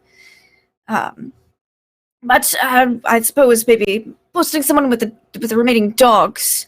But nothing out of the ordinary. We don't want to spook them. Agreed. Copy. All right, I'll make sure that happens. All right. Now, I want to ask them also if they have any, if they can tell us anything else, or especially Starkweather, and more, being the most learned one probably, about these notes, about this Pym's book, about this manuscript. Mm-hmm. Moore doesn't know. He knows William Dyer. He was a friend of him from university, but he doesn't know anything about a Dyer's manuscript. And Pym's book, he just knows that the Journal of Arthur Pym was one of Edgar Allan Poe's unfinished stories. He doesn't know anything beyond that. All right. You can pick it up from any bookstore or library. We will relate the information that we've got from what's his name, the bookseller, Okie dokie. and about the final chapters, and then with Interesting. this note that Lois got, the warnings that we've got. It fits in All right. somehow. We just need to figure out how. And once we get through what we know, maybe that will lead us to what we don't know. All right. Yes, I'll do some thinking on it. And he kind of like he'll ask to take like a copy of the note to look over to see if he can figure out anything from it. Anybody have anything else to add? Hayden will come over to you and like put arm and hand on your shoulder and just be like, I may not have liked it, but if you hadn't have done what you did back there, that dog might have jumped upon me, got into my neck. So, thank you. Just doing my job. And he'll And I like will- tap you twice. Well, afterwards, I will pull you aside there. What kind of pistol do you have? What's your firearm? 45 automatic. Okay, clip fed, right? Mm-hmm. Okay, I thought so. I remembered you mentioned that earlier. I will let you know that once we get to the cold, that clip fed weapon is not going to operate very properly. It's going to freeze. That clip's not going to work. And then I show him my 45 6-round ACP. This is what you want, because it doesn't work on tension. It doesn't have any mechanisms that will be affected by the cold or the freeze. The springs in your magazine will freeze and snap. So I suggest you make sure that you keep your clips like strapped to your body, so that your body heat keeps them warm at least. So you don't pop in them. You don't pop in a magazine and then have a misfire, weapon won't fire, something like that. I'll give him that advice. And we're going to get through this. We're going to figure what this is out. Yes. Perhaps I'll see if I can get one in Australia. I don't know. But I'm going to go to the hangar. I'm just going to go check the plane. And Hayden kind of walks off, I think. All right. Does everyone just kind of keep to themselves for the next couple of days, going about their routine? Or any of you do anything in particular? Yeah, if everybody keeps to themselves, I'm going to make sure that I daily walk around and put eyes on everyone. Yep. Just to check in, make sure everyone still is in. Yes. First Inside- Officer Turlo is the only one you notice who's kind of side-eyeing everybody, like, He'll be on deck, the breeze blowing in his kilt, his hair. He's got longer hair, too, and he's kind of just sits there and kind of, barks orders at people and side-eyes everybody. Lois does like did you know facts every time Hunter checks in with her, just because like she's not doing great, but she doesn't really want him to know that. So like she puts on a smile and talks about something that she loves to try and like kind of self-energize and express more okay than she's feeling. So yeah, every time she's like, I'm great. Did you know? And then just kind of like rambles on until he looks like he's ready to go find the next person. I think most of the time Lena is sticking fairly close to Lois out of concern for her, because she can tell when she's not doing great and tries to distract her. But when she has free moments, she's poring over all of those notes that she's collected from when she was with Sebastian and interviewing the patients and what they found there, all the other stuff about the PIMS book, and just sort of trying to find connections, trying to figure this out. Give me an idea roll, which would be an Okay. intelligence roll. All right.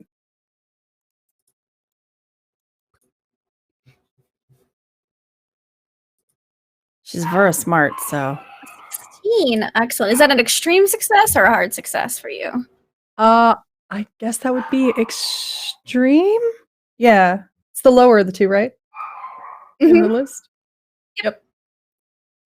Okay. So with an extreme idea roll, you're trying to put together connections. You're trying to do things. You don't think you're thinking back to the day with the fridge. You're thinking back to the day with the dogs, the food poisoning, you don't think that the chef could be involved, as both instances they were either in the kitchen cooking lunch because it was lunchtime, and in the second instance they would have been on deck as well with the party. So, or reverse that first instance. So you don't think they could be involved. The two people who would have been down in that vicinity a lot during that time would have been the mess boys fetching supplies for the cook. As the stocks manager usually checks on the stocks in the beginning, in the morning, and at the night. Both of those two incidents happened around meal times. So if you had to narrow it down to somebody, you'd think, as far as who had access to what, you think it'd probably be a stock boy, or one of the mess boys. Okay. I think knowing that, she's not going to do it right off, but she is going to probably make plans to talk to them or send someone that has a rapport with them to talk to them. Excellent. All right. To investigate a little. Okay. So the morning of Distraction Day comes. Who is going to be some of the people to go through the personal possessions of the people in suspect? Lena? Anybody else? I'll do it to get my mind off of things. Okay. And because Lena's doing it. Lena's also seen the sulfuric acid and such, so she's has Yep. some idea of things to look for. You're welcome. Okie I think Hayden is going to be on top of the people, keeping them like distracted. Yeah. Okay. So, Lena, whose room are you investigating first?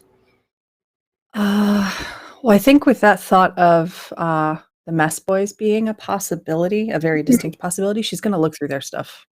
Okay. You have Adam Henning, and you have, what was his name? I wrote it down. Just remember Adam because I have a friend named Adam. Starts with a Adam C. Henning was one of the ones that was also on our radar, right? So we'll probably Correct. start with him. Go and start with him. All right, give me a spot hidden roll. Coats. That's right. Yeah, coats and heading.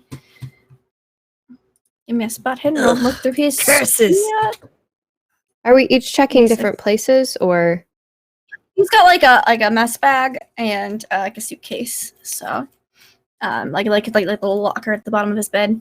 So you can give me a spot hidden as well, Lois. Okay.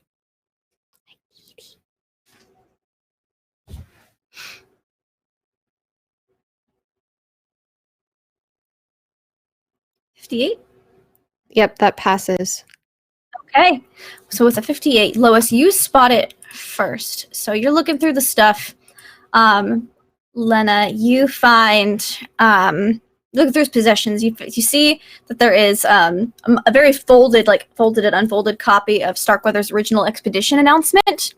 And you also find a telegram offering Henning $250 for his exclusive eyewitness account of the voyage of the Gabrielle, sent by a Chicago wire service. But Lois, you find two, like kind of tucked into the lining of the suitcase, two carefully stoppered bottles of clear liquid. One is full and one is completely empty, but both are labeled sulfuric acid, extremely poisonous. Do not swallow. And that is where we're going to leave off for this session as Lois pulls these out and reads the labels. There it is. Hey, Lena. I'm sure it's a fake label. There go the ladies getting stuff done. Sure, it's a fake label. Yeah, it's actually just like sugar, water. It's fine. Just taste it. You'll see. God.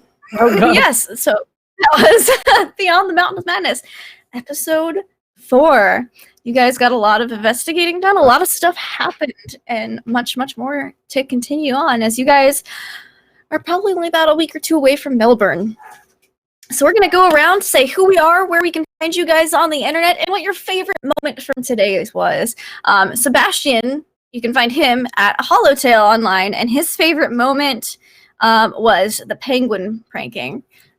He liked that a lot. Did he? That's Yeah. it. He loved it. He thought it was hilarious. He especially loved it when it was in his bunk. We're gonna jump down to Pro Restarter.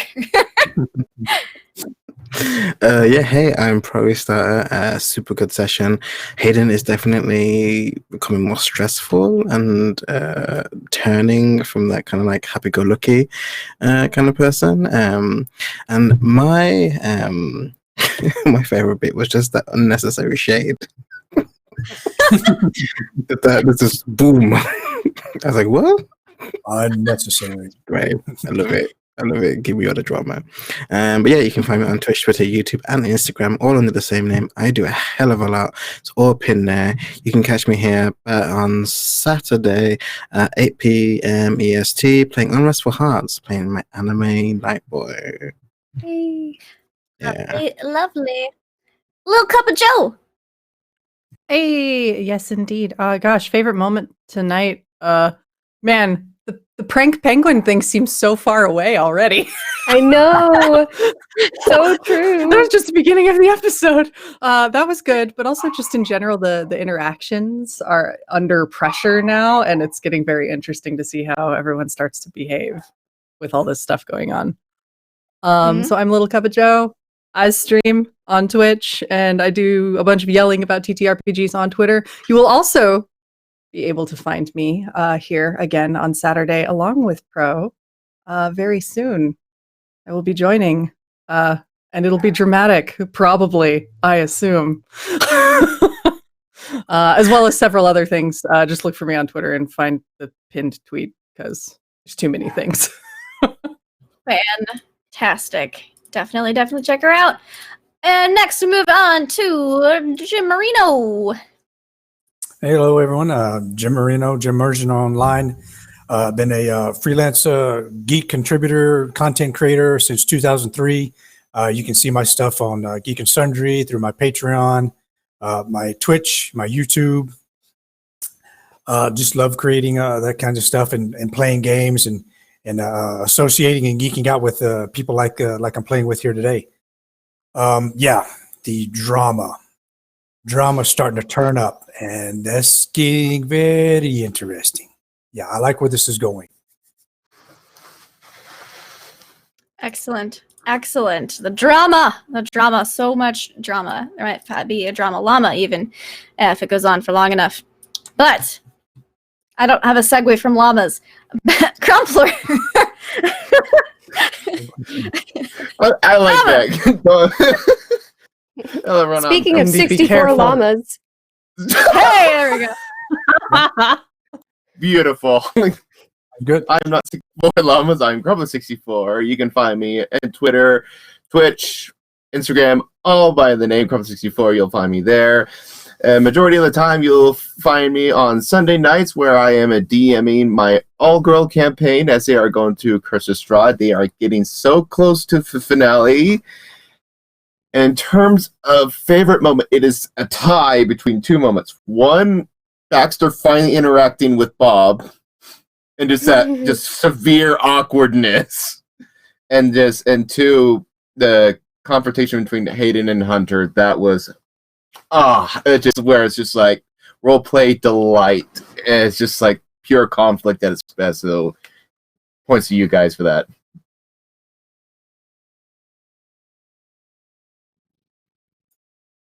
hello, Lindy looks frozen, but it's okay because I know that I'm next. Oh, there she is. Good. I There she Oh, is. she's back.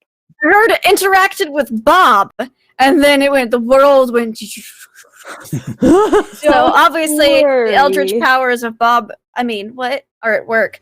Well, Renee. Hi, I'm Renee Rhodes. I do a lot of things too. I'm a freelance writer and social media manager, and I love doing all things geeky. So I actually launched my own Twitch channel 2 weeks ago, and that's been awesome. But I stream tabletop role-playing games on Nerd Immersion on alternating Mondays, playing D&D, on here playing Call of Cthulhu on Tuesdays, and then Storytelling Weave on Scraticus Academy with a playset that I wrote for the game called Dynama. And then I also have Weave, hey, mine is like right here, so well within reach. But I also have a podcast that is a family-friendly D&D podcast, so completely accessible for all ages, and that I make with some of my dearest friends. It's an all-women cast, and it's called Fate and the Fable Maidens. It can be found at fatefmcast.com or at fatefmcast across social media, and then I can be found at RayDeanne R on Twitter or at RayDeanne most other places. Excellent. And what was your favorite moment? Oh gosh, my favorite moment was the prank one. The prank one? Because it was one of those like moments of fun before everything got really, really real. And I kind of like that was like they were in the same episode. So it very much justified like us running around and being complete and utter goofballs. And then at the same time, like in the same block of time, just like all of that coming back down and just, oh, we're dealing with some heavy shit. So good. Awesome.